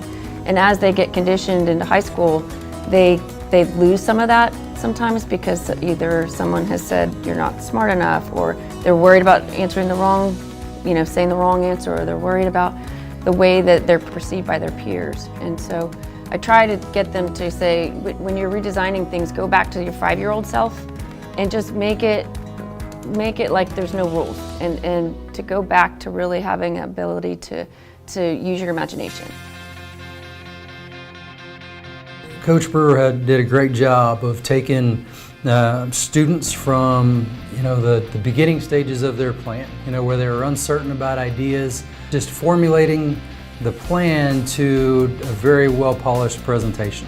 And that was a lot of the time she spent just with the students in preparing and planning and rehearsing. The coaching, you always prepare to win, and that's what she does in the classroom with her students. I think we were really lucky to have such a woman be able to teach us, and she was just so hands-on. She was definitely our class's mom away from home. She was just amazing. And so if I had a rough day or a good day, I could tell her about it, or if I needed good advice, or I had someone that I could kind of lean on.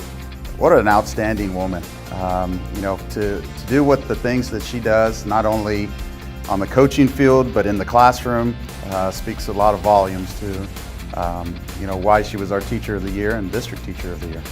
As a career in general, whether it's in the classroom or whether it's on the track or in cross country, pouring into kids gives you so many things back that are just, it becomes your identity because of the way that the kids feed you and you feed into the kids. And it's, that's the special.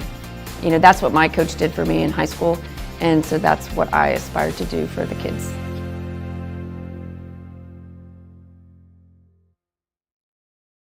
Hi, I'm Brian Benway, Boerne ISD Director of Communications, and you're watching the Greyhounds Sports Network.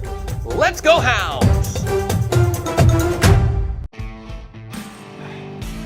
The Dog and Pony Grill has been committed to the Boerne community for over 10 years. And in that time, we've grown, but we've always stayed true to our roots, just like all of y'all. Live music, great food, and the most fun for all Greyhounds fans.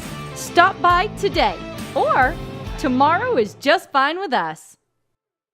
I'm Gina DeWall, the Boerne ISD Athletic Secretary, and you're watching the Greyhound Sports Network. Go Greyhounds!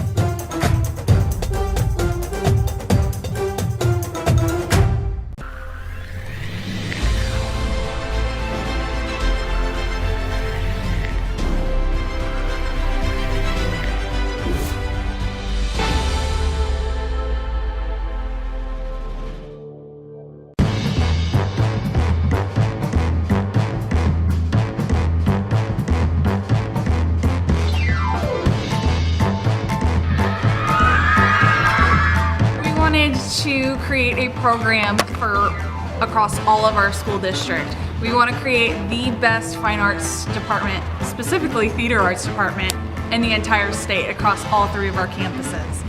I think it was also a great opportunity for the 5th coming into 6th, getting to tour the campus, the theater, learning where props go, where set pieces go, and so it allows them, I think, in August to feel a little bit more comfortable starting middle school.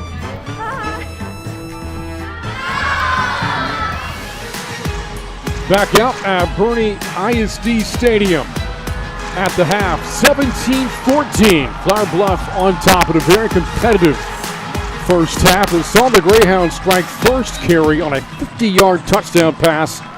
Jackson Bays hooking up with TJ DeMint. Yep, kind of busted coverage, and TJ goes in motion. Nobody covers him. He gets behind the defense. Good job by Jackson Bays seeing that, reading it, finding his receiver.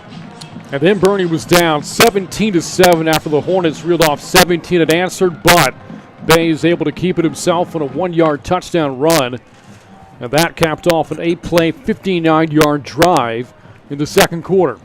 So 14 points for the Greyhounds offense, but they trail by 3, and we will see the Hornets with the ball first to start the second half. Yeah, well, let's go back to those 2 touchdowns. What was the common denominator for the Greyhounds on those 2 drives? Was the return by the Bays brother, by Braden Bays. He had a 46-yard return to start the game on the kickoff, and then he had another after the interception. He had a 42-yard return. And both those drives, when they had a short field, got to midfield, they were able to score both times. So special teams has played a role in both their scores. But like you said, Flour Bluff had that pick 6, and then a couple, had 3 scores basically, 2 touchdowns and a field goal, and they get the ball to start the half. So we'll see what happens here. Greyhounds, 176 yards of offense in the first half, 191 for the Hornets, and the return man back deep, Jaden Johnson for Flour Bluff. Team looking to win an opener for a 6th straight season. Boerne trying to avoid losing an opening day for a 2nd straight year.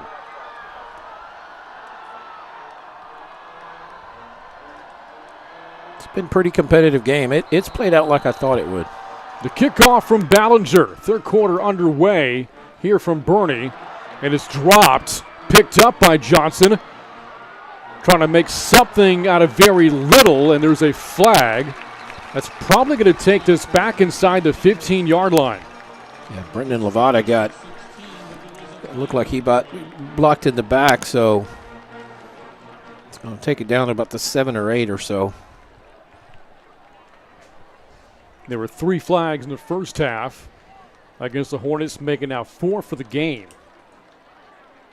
And really, when you think of opening games, you think of the offsides, the miscommunications. There really hasn't been a lot of that for either team in this first game. And like I said, football is so different because when your basketball season is done, you go play AAU and it's the same rules, the same game.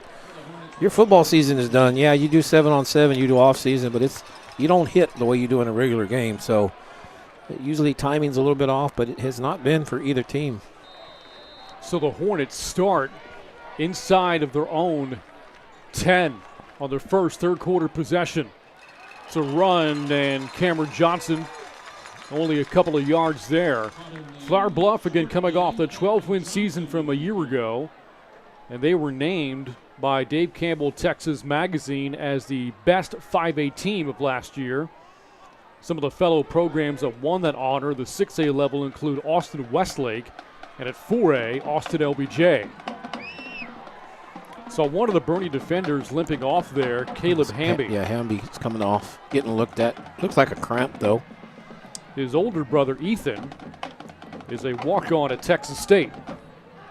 2nd down and 9. Run here, sniffed out by the Hounds. Luke Molina, another tackle for Boerne, and it brings up 3rd down and long. Yeah, we've called Luke's name a few times. Hudson also in there, I believe, Hendricks. So a big chance here for Boerne's defense to force a 3-and-out, give the offense a short field. Pelucio, and what is a passing down.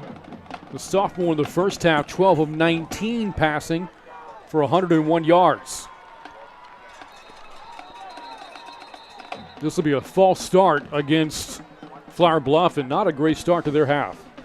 Yeah, and this is the false starts. That's kind of what I was expecting more of in the first half, not after you've had a half underneath you.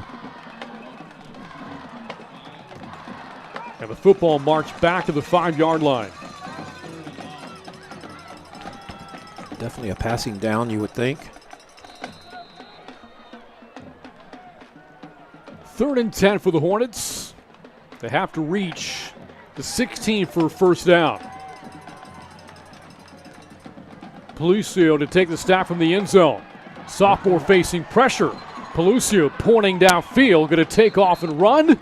And he'll fall about 3 yards shy of a first down. Haven't seen Pelucio scramble much tonight. As he had to. was able to force a 3 and out. Well, Hudson comes in off the side. He chases him from the pocket. Pelucio points downfield, but I think he was just trying to buy some space. Have the receiver go downfield and try to run underneath that. But it was too much with that penalty. It was 3rd and 12-ish, so too much real estate to try to cover on that scramble. Braden Bays, 2 big kick returns, back to return this punt. And he'll get a chance from the 43. There goes Bays, spinning inside the 30, down inside the 25. And what a difference maker Braden Bays has been in special teams this evening. Well, we talked about it at the half. The 2 returns he's had of 40 yards have set up scores, and his great punt return right here, you see, had a chance, a lot of nice moves, had a chance to break it, and he gets them to start this drive inside the 25. So another short field because of Bays and his ability to return punts and kickoffs. And so the 2 returns he's had, they've scored. Let's see if they can score again on another nice return by Bays. A return of 20 yards there for Bays. Jackson Bays, his younger brother, and a quarterback on first down. Gentry on the run.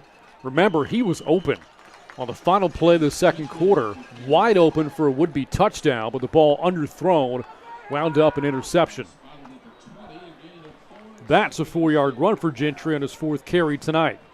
Yeah, when he's touched the ball, he's been able to get some good yardage on his carries.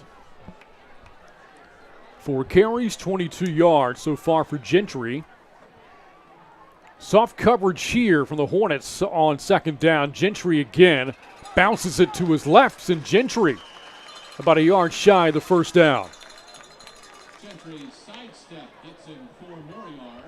Nice read by Gentry there. He goes up the middle, and like you said, he bounces it outside. He sees that, he takes it outside, and it gets him a good extra 3-4 yards and gets him pretty close to that first down, about a yard short. On 3rd and short, Gentry again powers ahead for the 1st and more. Gentry breaking tackles. And how about Chance Gentry stumbling down to the 4-yard line? Heavy dose of Gentry on Boerne's first third quarter possession. Every gain for him, every carry has been a positive gain. He's got a good average going here per carry. Aiden Tovar makes a tackle for the Hornets. Gentry again, and why not if you're Boerne? But that time, Bradford Jennings able to sling him down for a negative play, and it's 2nd and goal. Gentry coming out, getting a little bit of a break, but Gentry said, yeah, I've had enough of this. I'm going to bring you down, and knocked him back just a little, about a yard or so. Boerne 4 yards away from taking the lead back on 2nd down and goal. Hicks in the backfield now. Bays to Hicks, and Hicks is in. Touchdown, Boerne. Able to muscle it in despite the defensive effort by Marcus Jones, and Boerne back in front.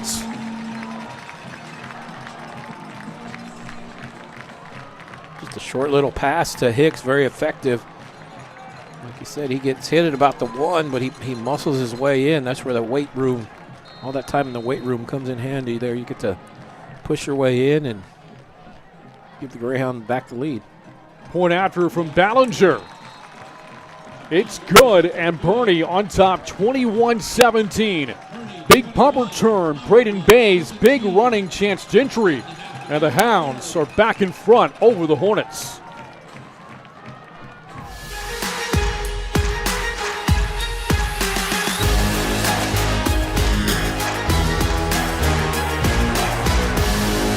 I'm Stan Leach, Boerne ISD Athletic Director, and you're watching the Greyhound Sports Network. Go Greyhounds!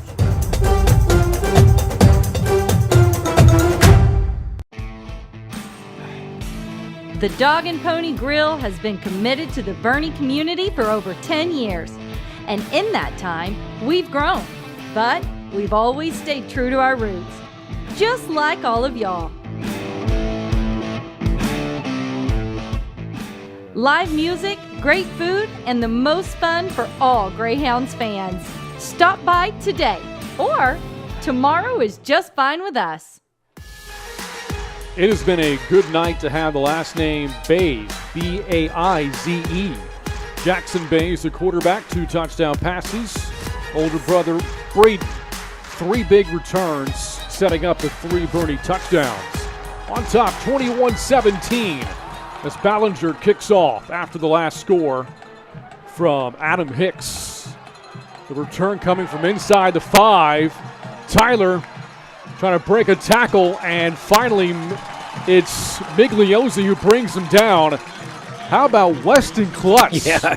The one that kind of started that play for Boerne's special teams coverage. Well, watch Klutz. He hits him twice, and he gets out both times, but he keeps him from getting downfield. Watch Klutz hustle right there. He hits him, makes him stop, go the other direction, hits him again, but he keeps him from going forward, and it looks like Migliozzi comes in and finishes him off. And there is a player down here for the Hornets. Out of that far side of the field near the Bluff sideline of the 10. Always a very difficult part of the game, injuries. And one happening here leading to a stoppage with 8:20 to go in the third. And Boerne on top, 21-17. And that was the return man, Connor Tyler, who's now being helped back to the Flour Bluff sideline. You mentioned difficult part of the game is injuries.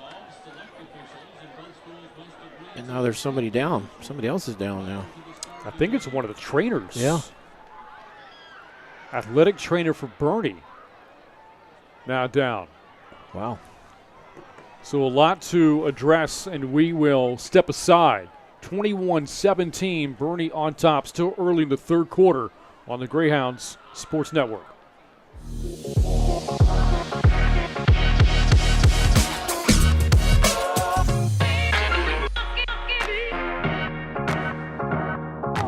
Hi, I'm Superintendent Tommy Price, and you're watching the Greyhound Sports Network.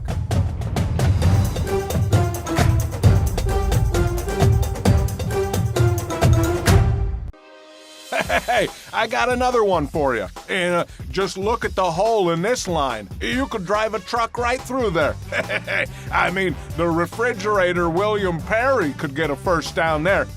But you know who's going to get their number called for this one? Yeah, that's right, Dr. Ferris. He's like a ligating linebacker. Boom, just like that. And that's why Ferris Orthodontics is going to get the MVP for this one.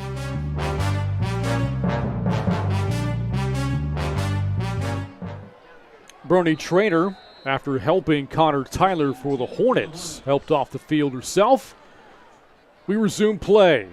A little more than 8 minutes to go in the third, and a big opening play on this possession for the Hornets. Across the 35-yard line goes Jose Martinez. He's had a big night tonight. It's a first down for Flour Bluff. Just gets past the line of scrimmage, and he's just got daylight on that left side. They're kind of wondering why he ran out of bounds. He just kind of ran out of bounds. It's a gain of 26, 9 carries, 75 yards for Jose Martinez. In the backfield with Pelucio on first down. I think if he'd have cut it upfield, I think he would have gotten a bigger gain. And the Hornets now as a team more than 100 yards rushing. Pelucio, Martinez, up the middle, streaks across the 45. Another good run, another first down, and a gain of 10. Yep, back to back.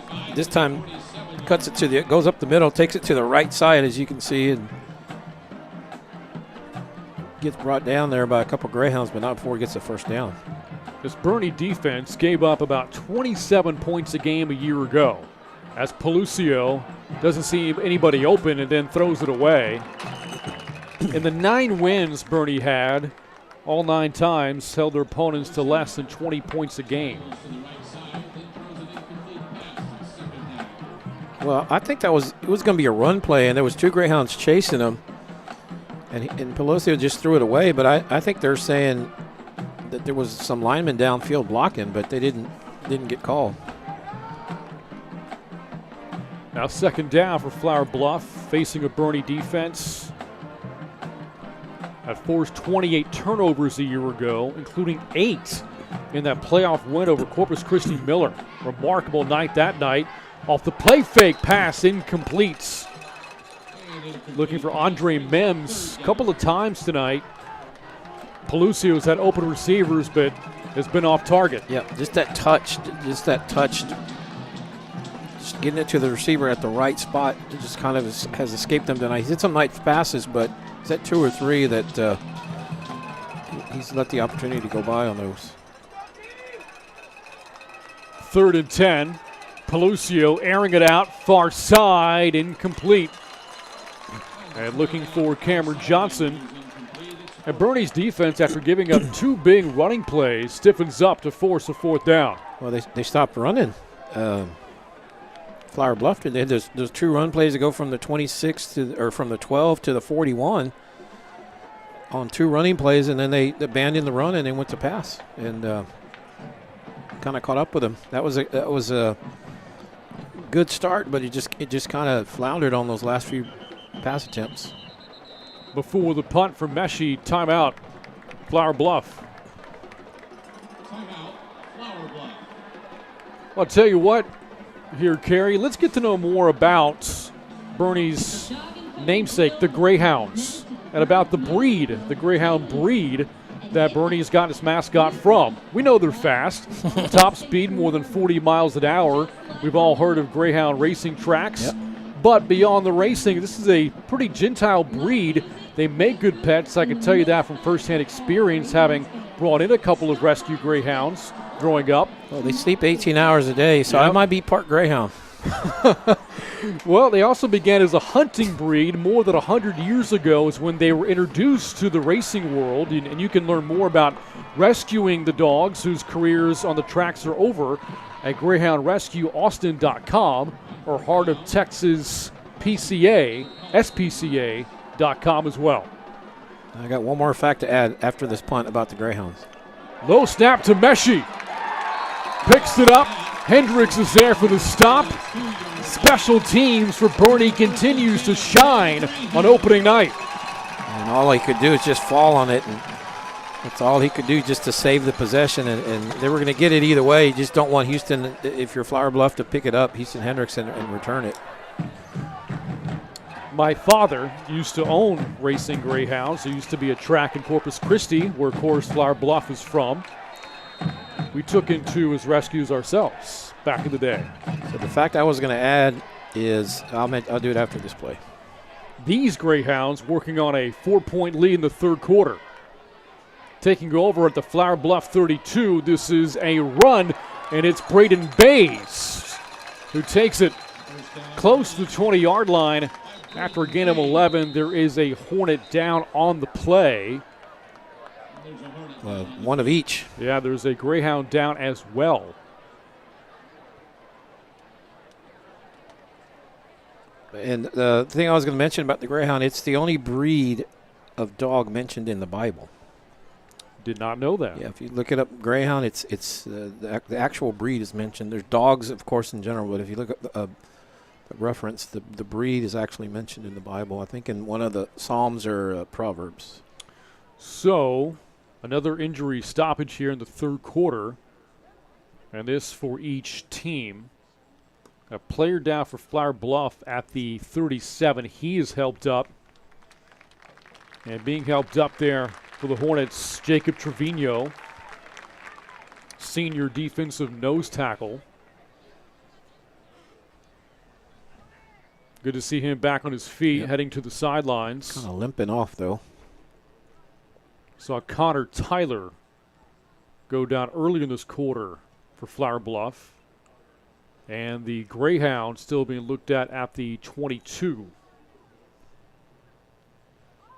Right where the play ended. Yeah, right where and that was a play we hadn't seen a lot of this year for the Greyhounds, kind of that jet sweep. They ran a lot of that last year, either where they hand it off or they kind of pitch it, a little pitch pass. That was the first time they ran it, and it looks like Braden is the one who was running the ball. Yeah, Braden Bays, who was the ball carrier. Again, he's had such a big night in the return game for Boerne. Like I said, every time he's touched the ball, he's had he's done some special things with it. So why not give him the ball a little bit more as part of your offense, as part of the flow of the offense? And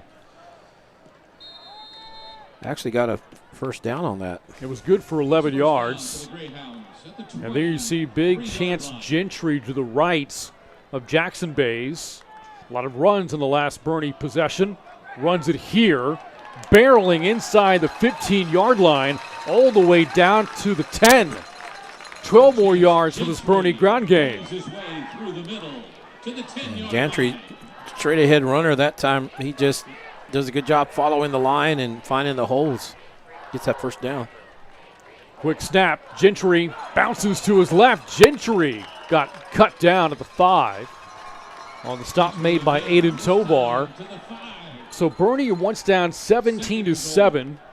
A chance to go up 2 possessions if they can punch it in here. Yeah, Gentry's one of those guys. He touches the ball. A lot of positive things happen. Jackson Bays, sophomore quarterback, relays those signs back to the huddle. Hicks in the backfield now. On second down, it's Hicks to the outside. And he stays on his feet after taking the initial hit. And this will bring up third down for Boerne, but good second effort here by Hicks. Yeah, he got bumped on the outside, like you said. Right there, he gets chased out. He stays on his feet and tries to cut it back out, back upfield. Just kind of ran out of real estate there, but he did get down to about the 2 or so. Coming up on the halfway point of the third quarter, Boerne trying to capitalize off that bad punt snap exchange, setting up a short field. Their last drive only had to go 23 yards for a touchdown. They took over inside the 35-yard line on this possession, and a timeout. Play clock got low, so don't want to move backwards here when you're third and goal at the 3. Talked about Boerne, 8 straight winning seasons all time, 24 playoff appearances for Boerne. Last year, trip to the third round after beating Corpus Christi Miller in the second round of the playoffs. And they have never missed a postseason under head coach Shea Hendricks. Yeah, they've had some really good years under Coach Hendricks, and you have to go back about 20 years to compare what those Greyhounds teams did with what they're doing now. And that 04 team goes 4 rounds. And that back then, that was the state semis. But that was the deepest run until last year's 3 rounds, and then the year before that, 3 rounds as well. So, out of the timeout, 3rd and goal for Bays and the Greyhounds offense. Dement in motion. Design quarterback run. Bays bouncing off defenders, finding his way in. And that's a touchdown for Boerne. The sophomore Jackson Bays would not be denied.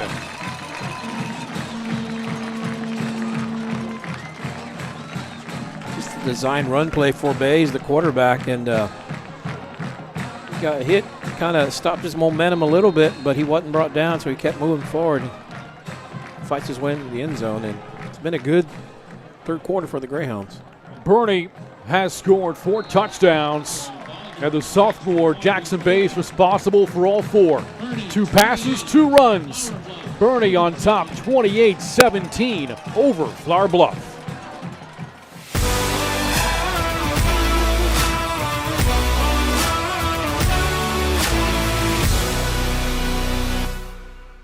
I'm Gina DeWall, the Boerne ISD Athletic Secretary, and you're watching the Greyhound Sports Network. Go Greyhounds!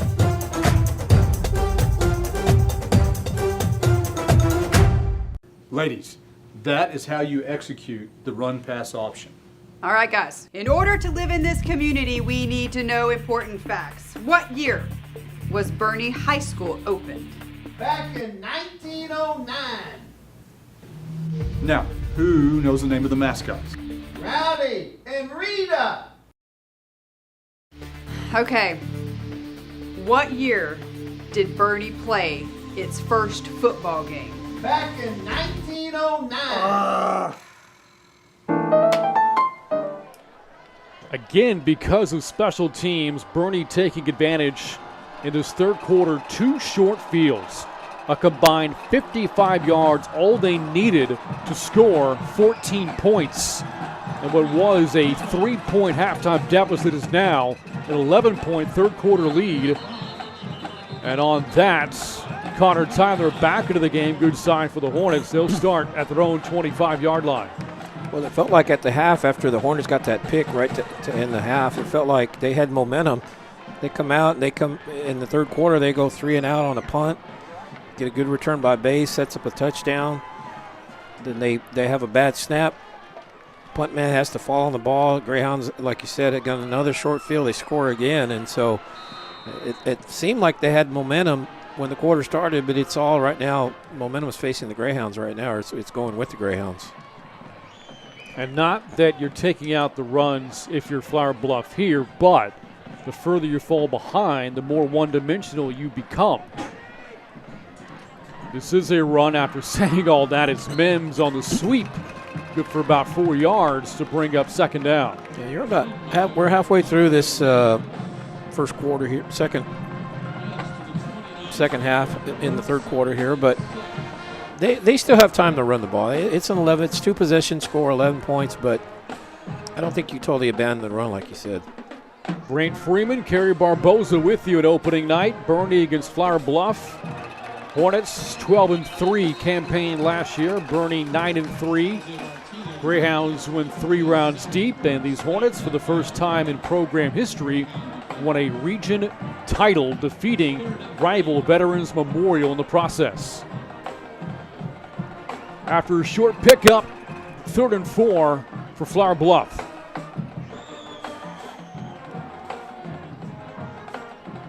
It's an important third down for Flour Bluff. They don't want to go 3 and out. They've already had one of those.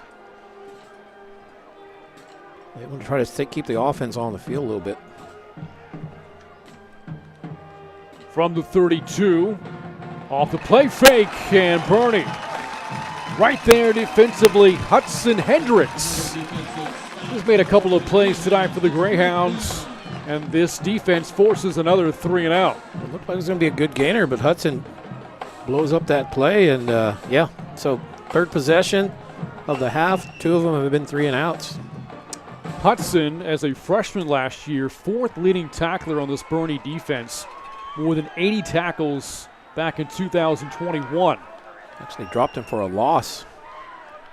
Nobody back deep for Boerne here. Good snap this time to Meshi, and a good punt. A kind Hornets roll all the way down to the 21-yard line. 48-yard punt, no return for Boerne.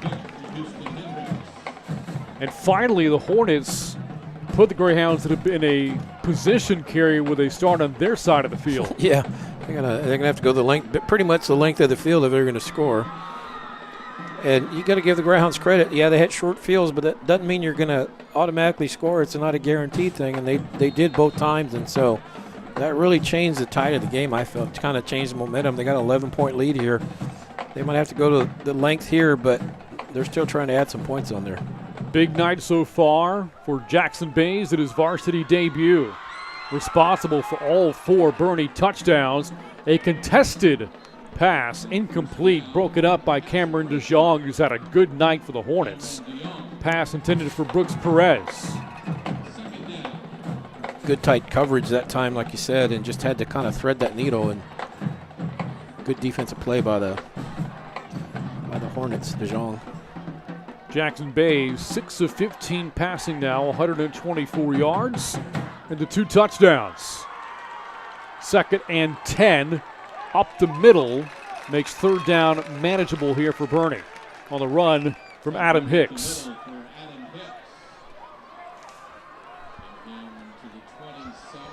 See Hicks come in. You've had Chance Gentry in there, so trying to keep the running backs fresh. Bradford Jennings on the tackle there for Flour Bluff. Hornets desperate to try and flip the field here. Fairly important third down play for the defense. Bays going deep, and for Perez, incomplete. Off his hand. Was able to beat that tight coverage from DeJong, and it brings up fourth down. Yeah, a flag came out early on that play, pretty much at the snap. So let's see what he's got an injured Hornet player. Let's see what the penalty is on top of that.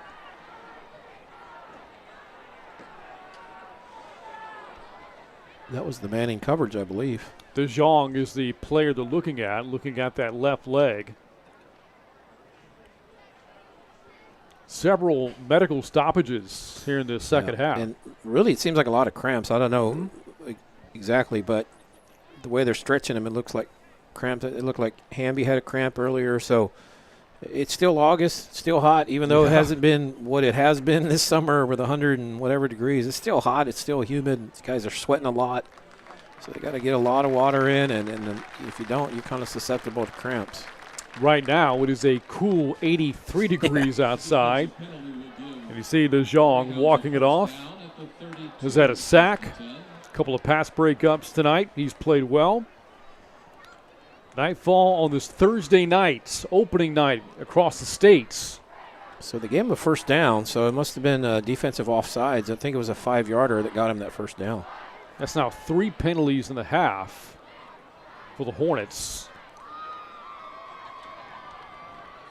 That was a chance for Flour Bluff to get off the field. You got what you wanted. Yep. But they had, I think somebody was lined up in the neutral zone. Bays on first down, long handoff. Hicks skirts to the outside.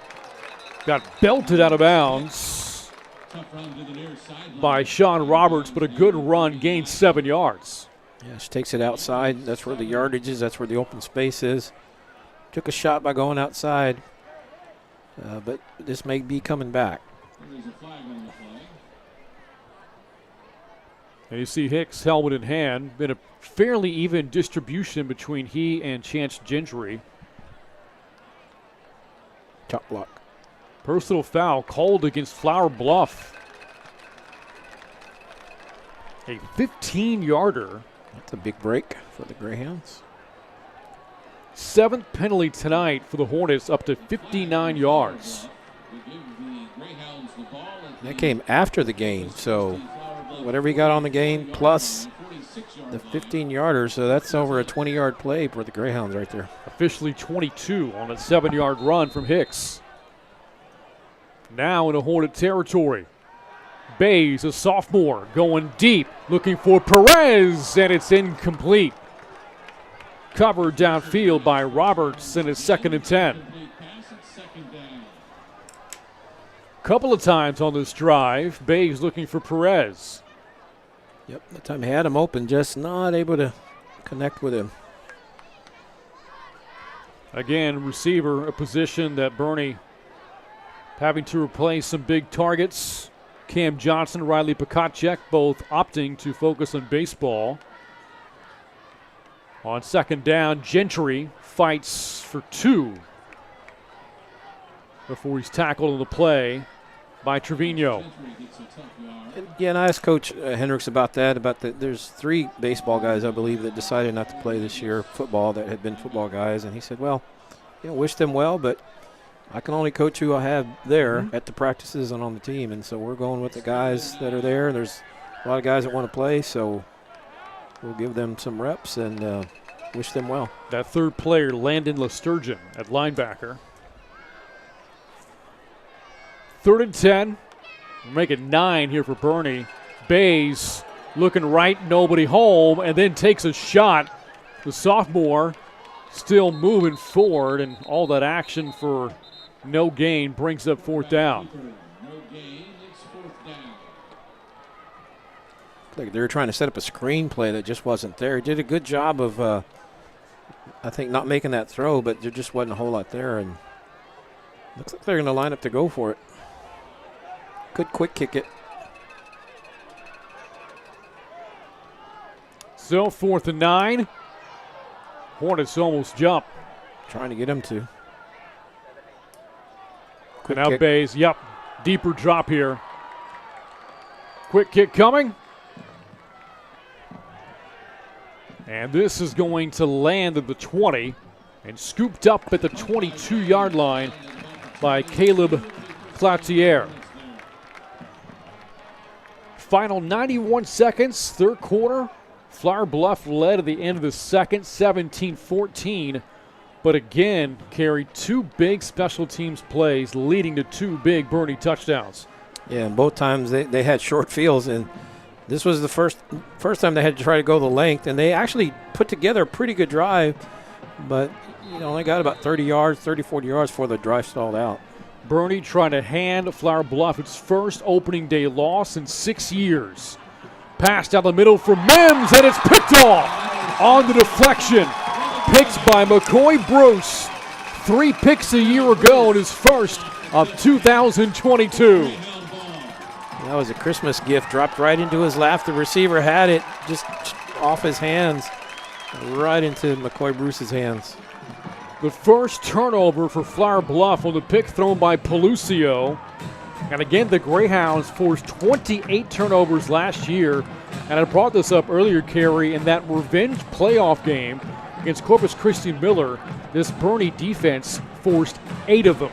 Yeah, that was that game at Alamo Stadium. And what a difference a year makes for the Greyhounds. They got rolled over by Miller in the Dome, but then the next year they got him at Alamo Stadium. And there was a lot of revenge on the minds of the Greyhounds for that game. Boerne dominating field position in the second half as Gentry takes the ball and takes a Hornet and maybe 2 with them all the way to the 41. I think he took a whole nest with him that time. All that for 6 yards there for Gentry, up to 57 yards rushing on the night. Just a good run watching him there. Just keeps the legs churning. They hit him high. As long as you can keep your legs moving, you're not going to slow down generally. So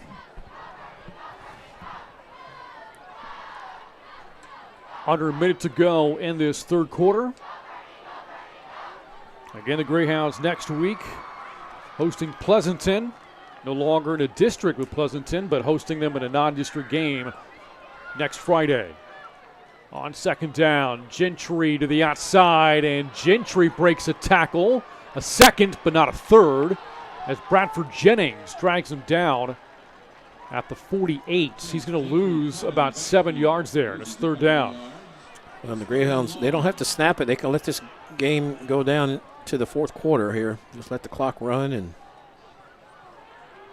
got to feel comfortable. Even though you went backwards quite a bit here, you got to really like how that third quarter played out for you if you're the Greyhounds. So down 3 at the half, the Greyhounds find themselves on top by 11 entering the fourth quarter. We've got it coming up after this on the Greyhounds Sports Network.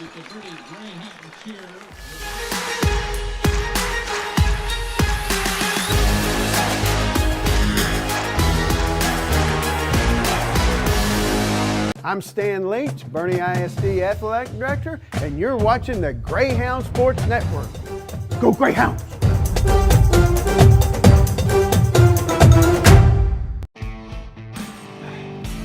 The Dog and Pony Grill has been committed to the Boerne community for over 10 years.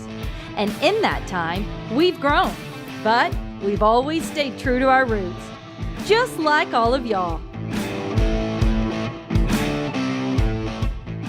Live music, great food, and the most fun for all Greyhounds fans.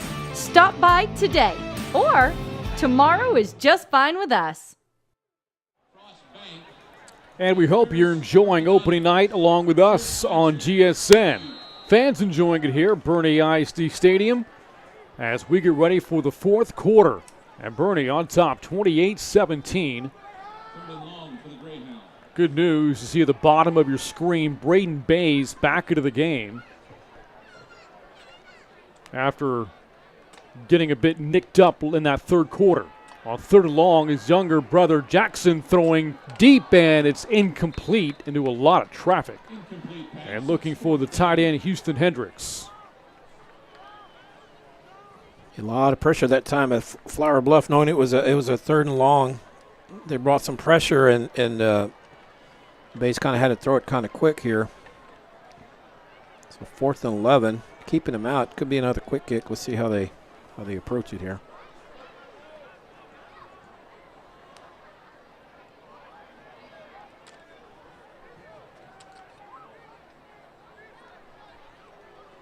Play clock down to 5 as Bays does back up again for that quick punt. Able to get it away. And the Hornets did send a man back deep as the ball rolls to the 18-yard line. Yeah, they did send him. Yeah, they did send one of the corners back to try to get it. Now, if you're the Greyhounds, you might have a read that says, okay, if that guy's man leaves him, the receiver's wide open. So maybe that's something they'll do in the future is throw that receiver. 4th and 11, that's a lot to get, 11 yards. But if it's a 4th and short, that might be something you look at. See this Boerne defense back in the field. Last time out, got an interception of Pelucio. They had a really good quarter, that Greyhound defense. First down play, run for Martinez. Got lassoed down by Hendricks after a short gain. Talked about interceptions. It came from McCoy Bruce on the pick. Last year, the Greyhounds were led by Will Pearson's 8 interceptions. All-State Texas Sports Writers player, Will Pearson. Meanwhile, Martinez nearing 100 yards on the night for Flour Bluff. Back there again with Pelucio. Off the play fake. Pelucio looking and dumps that complete. First down across the 30-yard line to Jaden Johnson. That was a good throw by Pelucio. He's on the run that time. He sees his receiver, throws a dart to him. Nice catch. Gets a first down. First completed pass of the half for Jaden Pelucio. Early fourth quarter, but an important drive here for Flour Bluff, down 2 possessions. The 5A Team of the Year is named by Dave Campbell's Texas Magazine in 2021. Pelucio, again for Johnson. Short pickup short of the 40-yard line, good for 5 yards. Let's put some zip on that ball. Let me see the quick throw. Throws a little bit high, but good catch, and gets about 4 yards on that play. Boerne probably willing to concede 4 or 5 yard plays. And now in 2nd and 6 for the sophomore quarterback. Martinez driven back. Great pursuit there by Boerne's defense. On the tackle there for the Greyhounds, Joe Ballinger. Also there for the Hounds, Cole Durham. Just nowhere for the running back to go. Martinez just no space. I think that actually may have been Will French. The number got really tucked up into the jersey there. 3rd and long after a loss of 4. Pelucio looking, surveys, and fires. Complete. Man open, breaking away and scoring down the sidelines. Jaden Johnson for the touchdown. But there is a penalty marker back at the 35. Came out right at the line of scrimmage. Could negate a 65-yard touchdown, and it does on an illegal receiver downfield. That's what happens when he had a lot of time. The quarterback had a lot of time, but a lot of times the linemen, they can't see behind them, so they assume after so many seconds that the quarterback's downfield running. And sometimes they break downfield, and the quarterback hasn't thrown the ball. And that negates a touchdown for kind of a fluke play that time, though, but still would have counted if it hadn't had the laundry on the field. 5th flag of this half, 8th of the game for Flour Bluff, and it wipes out a 60 5-yard touchdown play.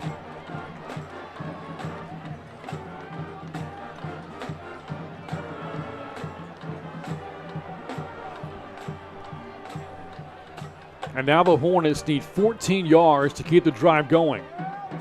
Looking to reach the 44-yard line. Pelucio pressured. Pelucio sacks. The ball came comes out. Hendricks, touchdown, Boerne.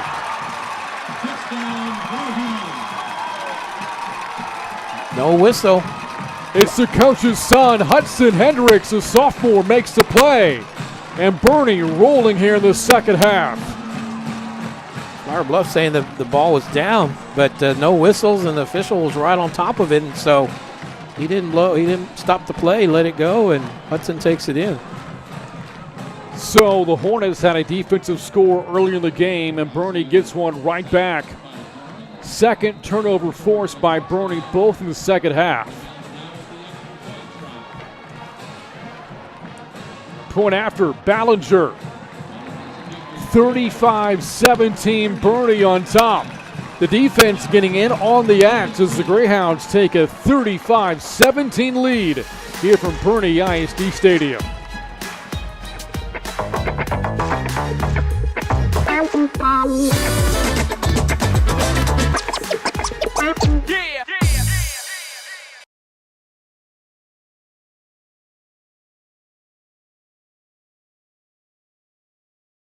I'm Goldberg, WWE Hall of Famer. You're watching Greyhound Sports Network.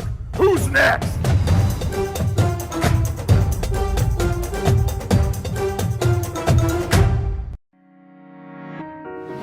School safety is very important, and it's up to us to work together as a team to prevent bad things from happening.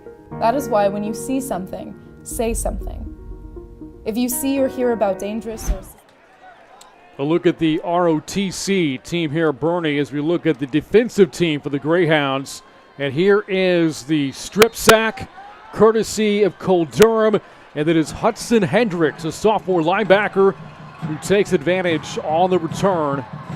And Boerne has now scored 31 unanswered points. Hey, the defense has really taken over in this second half for the Greyhounds. They've 2 turnovers, just haven't given up any points in the second half. My math is off. 28 unanswered by Boerne. As the fair catch is made by Connor Tyler.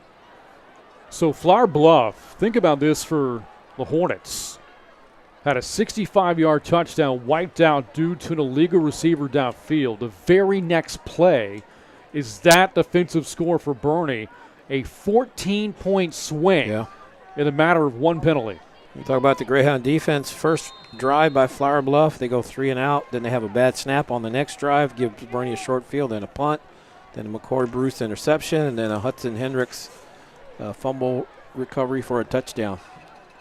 Pitch and shutout ball in the second half for the Greyhounds defense. Boerne bringing pressure. Meshi the catch. Good for about 7. Woody going to the tackle there for Boerne.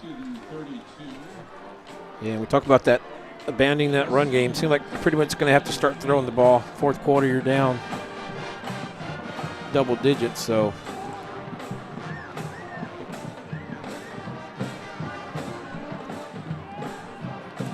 Down 3 scores, so probably not a whole lot of running left in their game plan at this point. That said, a lot of time being used between snaps here. Play clock down to 5. Pelucio, plenty of time. Now the protection breaks down. That pass is caught.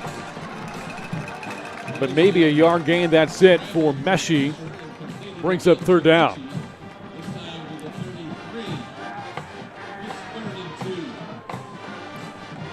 And he scrambles and he buys time, Pelucio, but that's when they've had those guys, illegal men downfield.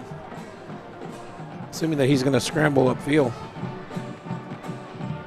Under 8 to go in the 4th. Down 3 scores. Could very well be 4-down territory for the Hornets. It's a run, Johnson, and he's going to fight for the first down. I'll stop the clock for a moment with 7:42 left.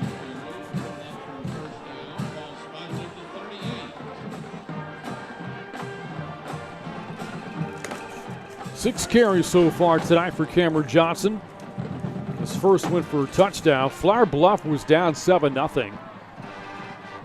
And then turned that into a 17-7 lead. Since then, all Boerne. On first down, here is a sophomore quarterback, Pelucio. Incomplete over the middle.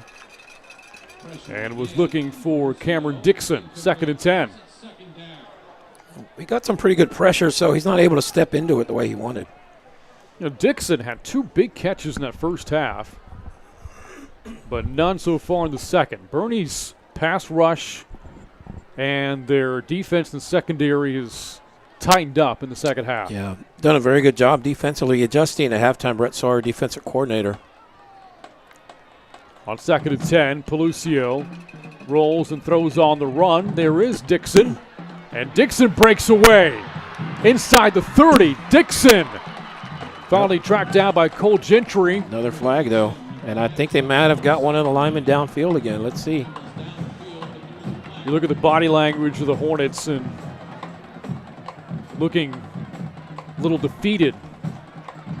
Flag came down at the 40 or 41. As another big play could be wiped out due to penalty here. I saw one of the linemen down there right about there. Usually they give him a little bit of play there.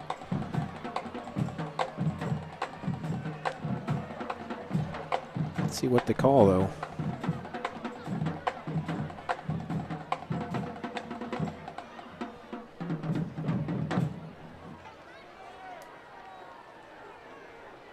Could be the 6th flag. Same thing.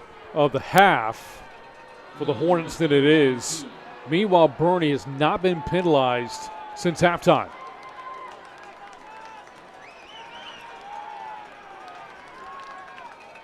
That was about a 40-yard play, yeah. So 100 yards worth of plays for the Hornets.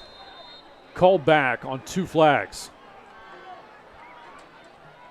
Well, that's first game. You know, that's something Flour Bluff's going to look at. They're going to work on it, obviously. This is about getting better, getting ready for district.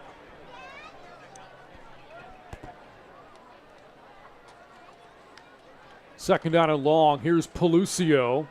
Well protected. Protection breaks down. He fires it for Meshi. A leaping catch made by Meshi. Kyler Meshi secures it down to the 35-yard line. 32-yard pickup on a good throw from Pelucio. By some time with his feet scrambling away from the pressure out of the pocket. He wasn't badly defended there by going. Just nice catch by the receiver. 32-yard gain. Quick screen. Johnson trying to cut it back inside and does. Breaking some tackles and a good one after catch for Jaden Johnson. Picks up 9. Good catch and a good run. Throw was a little low. He goes down and gets it. You see it catch it by his ankles, makes a couple nice moves, and gets that first down there. Now coming up with the halfway point of this 4th quarter. Hornets trying to stay in the game. Pelucio looking, surveying, stepping up. Pelucio goes down, but has a first to move the sticks. Yeah, it was a 9-yard gain on that previous pass, and he just needed 1. They're going to mark him short. They're going to mark where he started the slide, so it looks like they're going to be about half a yard short. Yeah, did not get it, and as a result, the clock doesn't stop to move the sticks either.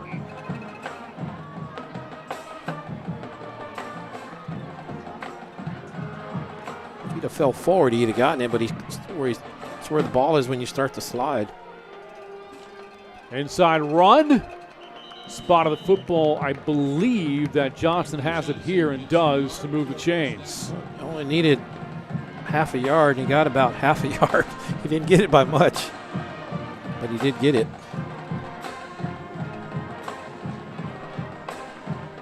Flour Bluff, barring a huge comeback, on the verge of losing its first opener since 2016. 5 to go in the 4th quarter, trailing 35-17. Pelucio looking, airing it inside the 10 and almost picked on the deflection, caught. Wow. What concentration that was by Cameron Dixon. Inside the 5 to bring up 1st and goal. Almost caught twice, almost caught by the defender there. You see the battle for it. Almost picked. Has it right there, the ball. You see him keeping it in the air. Almost picked by Wolf, looked like. And the receiver makes the catch. And then the Hornets able to punch it in or no? They signal touchdown, but the refs don't. And so it's 2nd and goal. Clock is running. Right at the goal line. It's knows the ball is right there. Pelucio hands it off, and this time Connor Tyler punches it in. This will make it a 2-score game with 4:29 left. Got to feel good to Flour Bluff, for them, because they've had a couple big plays called back. And so first score of the second half. Greyhounds still up, like you said, 2 scores. Comfortable lead, but still got a lot of time here. And right now, the Flour Bluff offense staying out there going for 2, trying to make this a 10-point game.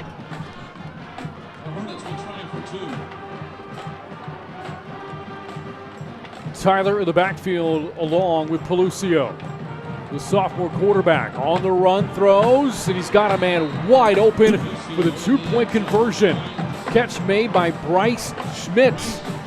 And Flour Bluff not going the way yet. 10-point game. 4.5 to go here from Boerne High School.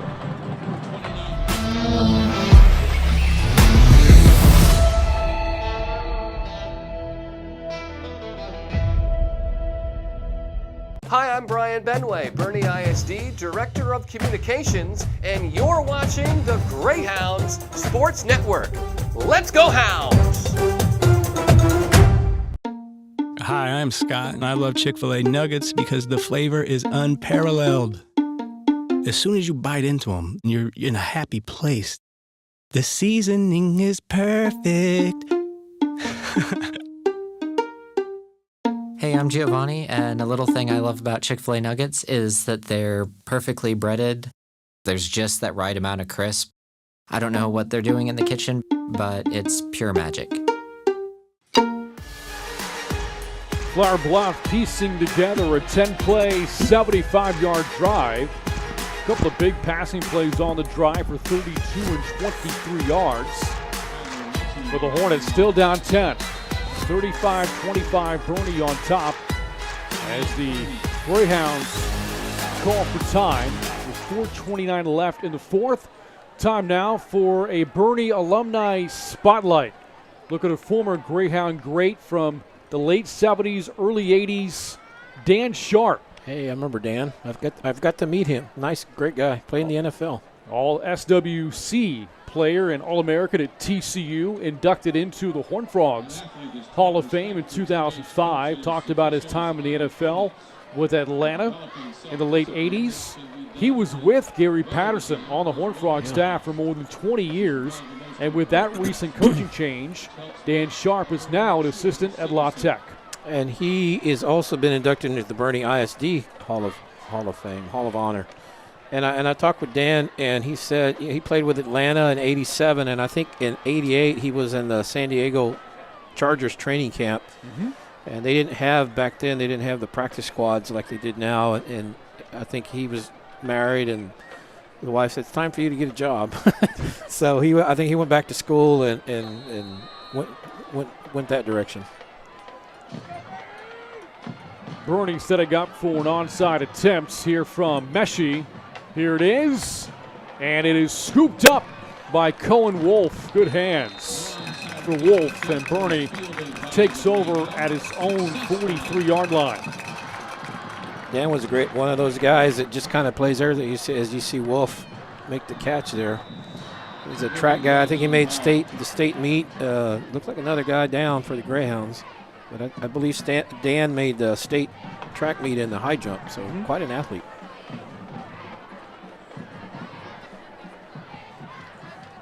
(35-25), Boerne on top. Getting late here in the fourth quarter. See him stretching the guy down there. Again, a lot of cramping. It's still hot. Seen a lot of this tonight. Yep. Something you expect to see this part of the year. Imagine if it was like it had been heat-wise, where it was over 100 degrees. It's kind of been relatively cool last week or so with some of the rain we've had. And that was Wolf who made the play, recovering the onside kick. This stadium will house another game tomorrow. The champion Chargers open their season as they take on Laredo United South tomorrow night at 7 o'clock. And that was a good game. Those teams met last year in Laredo. That was a good game. It was, I think, 24-12 game that the Chargers won, but Laredo went on and had a pretty good year, went 3 rounds. First down for the offense for Boerne. Gentry lassoed right around the 45-yard line. It's going to bring up second down and long for Boerne. Willing to use some clock here. Flour Bluff down to 2 timeouts remaining. Yeah, that's the big thing is for the Greyhounds is try to burn some clock here. You mentioned that Flour Bluff drive, 10 plays, 75 yards, but it took them 4:37. They took over with 9 minutes, so it took them almost half the remaining time. So, yeah, the Greyhounds did yield some points, but they made them earn it and use a lot of clock. And Al Bays going to take his time. Play clock down to 5. On second down, Gentry shuffles ahead inside of midfield. Gentry. An impressive run for a first down to the Hornets' 45-yard line. And we've seen that type of run from Gentry quite a bit tonight from Cole. It seems like he should get a 2 or 3 yard gain, but he just keeps churning the legs. He moves the pile forward. And really had no business getting a first down, but he did. 13 carries, 61 yards for Chance Gentry, the junior. Good physical runner.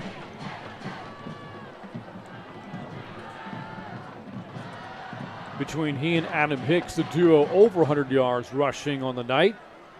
As we approach 3 minutes to go on opening night, Boerne 3-10 away from a 1-0 start. Gentry again brought down by Aiden Zavala.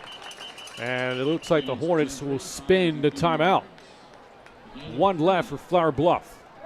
Looks like Gentry's going to get a little bit of a rest, bringing Hicks back in. Speaking of the Laredo United South, that is the Hornets' next opponent. On the road next week. Their home opener comes the week after in week 3 against Corpus Christi Calallen.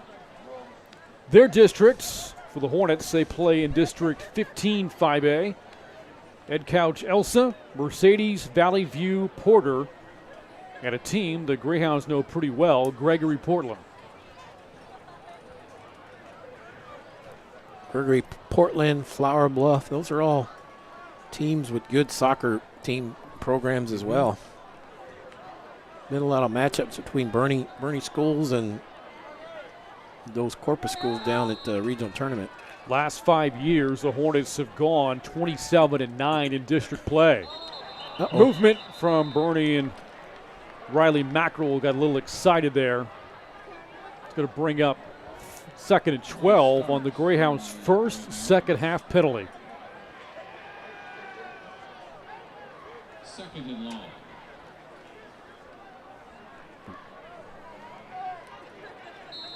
Again, I think you're going to see a lot of Hicks, a lot of Gentry here. Just trying to burn that clock. Maybe force Flour Bluff to use their last time out. Another run up the middle. Hicks twisted down at the 42-yard line. Boerne fine with a minimal gain. They just want to run some clock off. Well inside of 3 minutes to go, and Flour Bluff down to his final timeout.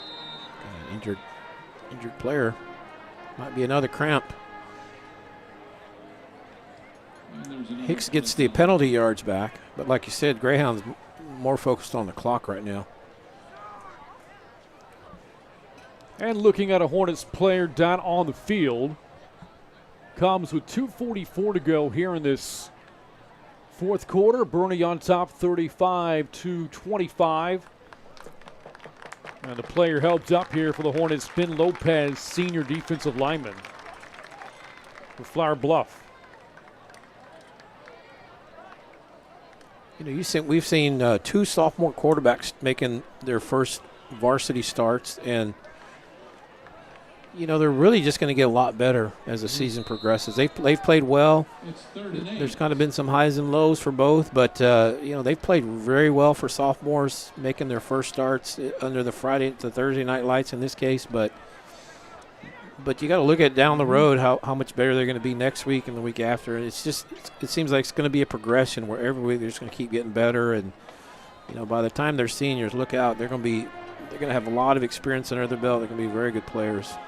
Greyhounds are 2 minutes and change away from earning win number 36 under Che Hendricks in this, his 4th season, or his 5th, I beg your pardon. On 3rd and 8, going to be stopped short of the first down is Hicks, and now the Hornets spend their 3rd and final timeout. So again, Che Hendricks, 35-13 is Greyhounds head coach. Chris Steinbruck, 74-26, guiding this Hornets program. The Greyhounds didn't get a first down, but what they did is they forced Flour Bluff to call 2 times to burn burn their timeouts. So very effective there in making them use their timeouts, and so they'll get the ball with 2 minutes, down 10, but no way to stop the clock other than with first downs and out of bounds. So kind of a game recap for you. Again, the varsity debut maiden voyage for Jackson Bays at quarterback, responsible for all 4 of Boerne's offensive touchdowns, 2 runs, 2 passes. And the other Boerne score, a fumble 6 scooped up by Hudson Hendricks. Second half, turnovers and special teams, aiding Boerne's comeback, down by 3 at halftime, up 10 now. Bays to punt it away. That's going to sail inside the 5 for a touchback. And the Hornets, out of timeouts, take over at the 20, down 35-25. I wonder if Bays is the new punter, or is it still Houston that's the punter? Well, Hendricks, if you recall, early in the game, took a snap in the end zone, very high, recovered and got the punt off. These situations that we've seen Bays punting has been with Boerne and Flour Bluff territory. It's nice to have 2 weapons, though. Yeah. 2 guys that can punt in case you got an injury or something like that. And here is Jaden Pelucio wrapping up his varsity debut as a sophomore. Back to throw. Pelucio darts that one incomplete into the turf for Jaden Johnson. Seen that a few times, just had receivers open. Looking for Johnson, like you said right there, just had him open, just one hops it. And that'll come, he'll learn. I think there may have been a flag of the play against Flour Bluff, and there was. I'm going to mark off 5 yards here, back to the 15.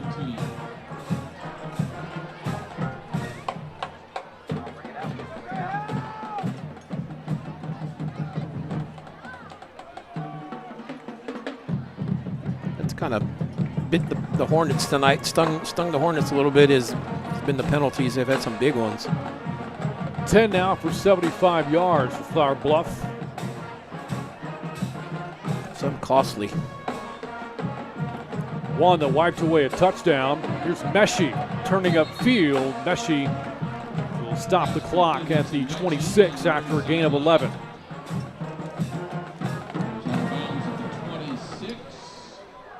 And now Pelucio over 200 yards passing. Meshi, good all-around athlete. He's a kicker, receiver. He can plays defense, I think. So, team high 6 catches tonight for Kyler Meshi. On 3rd down, here's Pelucio, back to throw, rears back, lets it fly for Meshi and incomplete. Good double coverage there from Boerne, and it brings up 4th down. We hadn't seen a lot of Dixon in the second half. I don't know if they're just resting him. I know he's played a little bit of defense, but he was a pretty lethal weapon in that first half for them as a receiver. last chance for Flour Bluff to keep the game going here. Out of timeouts, down 10, late in the fourth quarter. Screen set up for Meshi. He's got some blocks. Meshi falling forward. That'll move the chains on a gain of 7.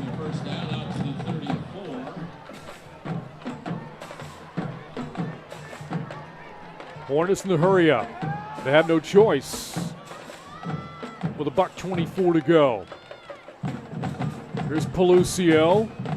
And that one over the middle, complete with another flag in and back towards the line of scrimmage once again against Flour Bluff. And I tell you, that I don't know if this is going to stand, but that was a very nice throw. I think it was on Bernie. Personal foul, so tack on 15 more at the end of that play. And a hands to the face or a face mask, I believe. So the Hornets pick up more than 30 yards combined with the play itself and the penalty. Ouch. Play was good to about the 50 or so, and now they're adding the 46, and they're adding the 15 to it. So now to Boerne territory at the 35 with 1:10 to go. Here is Pelucio looking, stepping up and throwing. Complete inside the 10. And there is Cameron Dixon. There he is. We hadn't seen him a whole lot, but boy, he's just an effective receiver for him. And I tell you what, if they score here, it's going to make it very interesting. 30-yard play. Dixon over 100 yards in the night. It's goal to go. Pelucio throwing end zone for Meshi. Incomplete. But it does stop the clock with 53 seconds left. You know, if they score with, and they could cut it to 3. And try an onside kick. Boerne led 35-17 in the fourth. Hornets trying to mount a miraculous comeback. A lot of work to do, down 10, under a minute to go. Here's Pelucio looking, dumps it off, complete Martinez, and did not get out of bounds. Huge tackle inbounds there by Will French. Yeah. French gets up.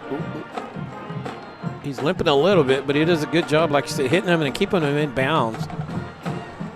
Keeping the clock running. Down to the final 30 seconds. Pelucio throw to the corner, incomplete. Looking for Dixon. 27 seconds left. Now Flour Bluff needs 2 scores. Do you go ahead and kick the field goal here, Kerry? You could, because either way you're gonna have to score twice. So why not take the 3 and then try to hit the Hail Mary? Instead, Pelucio stays out there. Already 40 passes in his varsity debut. 4th and goal. Pelucio being pressured. Rolls out on the run. Throws, drop to the goal line. Did he cross first? He did. Touchdown, Flour Bluff. They'll say Dixon had possession before the ball came out. It's a 1-score game. We've got the replay, I think, so let's see what we got here. He's rolling right, throws it, gets in. Looks like he got in, but he just has to break the plane. He's got to have possession, obviously, but he's just got to break the plane. Game getting interesting here. 21 seconds to go. Point after coming from Meshi to make it a 3-point game. It's 35-32. Let's go back to the touchdown here, Kerry. And again, does he have possession? As we've seen earlier touchdown of the game, did he have possession long enough to establish himself in the end zone? That's the question here. But again, there's no official replay in high school football. The call on the field is going to be the call that moves forward. And to me, Dixon didn't have the body language like he thought. He just kind of like I dropped it, but it looked like he had possession when he crossed. Was he juggling? Couldn't tell based on the replay. But you know, it's hard to tell on the replay. And the officials have to make that call bang bang. You know, it's got to be so they have a tough job, those officials. So They said he had it. Just has to break the plane, and he did. And onside kick here. All of it rides on this right now. Second onside kick the Hornets attempting tonight. Boerne recovered the first. Meshi lining it up. And the ball secured by the Greyhounds inside of midfield. And there is the coach's son, Houston Hendricks. And he's going to give his dad win number 36 with that grab of the football. Yeah, good job there. Didn't take that. You wanted to go about 9 yards and take that really big hop in kind of almost a jump ball type situation, but it just basically took a perfect Boerne bounce right into Houston's chest and just able to grab it. Got good hands. He's a really good athlete for the Greyhounds. Plays basketball, so football guy. And so right to him and just fall on the ground. Don't worry about a return, and let's get the ball and go into victory formation here. And so Jackson Bays at his varsity debut will take a play out of the book that he wanted to run. Kneel down to end the game to secure his first career victory. Penalty. It's got to wait a few more seconds. And 5 more yards of that. But the outcome is going to be the same, so.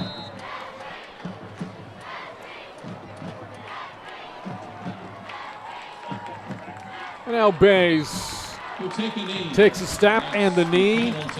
And the 2022 season out to a 1-0 start for Boerne. The Hornets suffered their first opening night loss since 2016. And Kerry, welcome back to high school football. Yeah, it's hard to believe it's here, but it's here. And tomorrow night is, it's going to be the first Friday night football of the year. And I thought we'd have a close game, and we did. It was 2 really good teams, and one team that went 3 rounds, one that went 5 rounds last year. Had some questions, had some young players, but it turned to be a pretty good ball game, and kind of figured it would. I'm glad it lived up to all the hype. Well, a game that had everything tonight. Each team a defensive score, special teams plays, and big plays in offense. The Boerne Greyhounds start the 2022 season with a record of 1-0. Big night for the Bays brothers, Braden and Jackson, as Boerne takes a 35-32 win tonight over the Flour Bluff Hornets. On behalf of our entire Wich Productions crew, for Kerry Barboza, I'm Brant Freeman saying good night from Boerne ISD Stadium. Greyhounds 35, Hornets 32. Good night for the Hill Country in Boerne.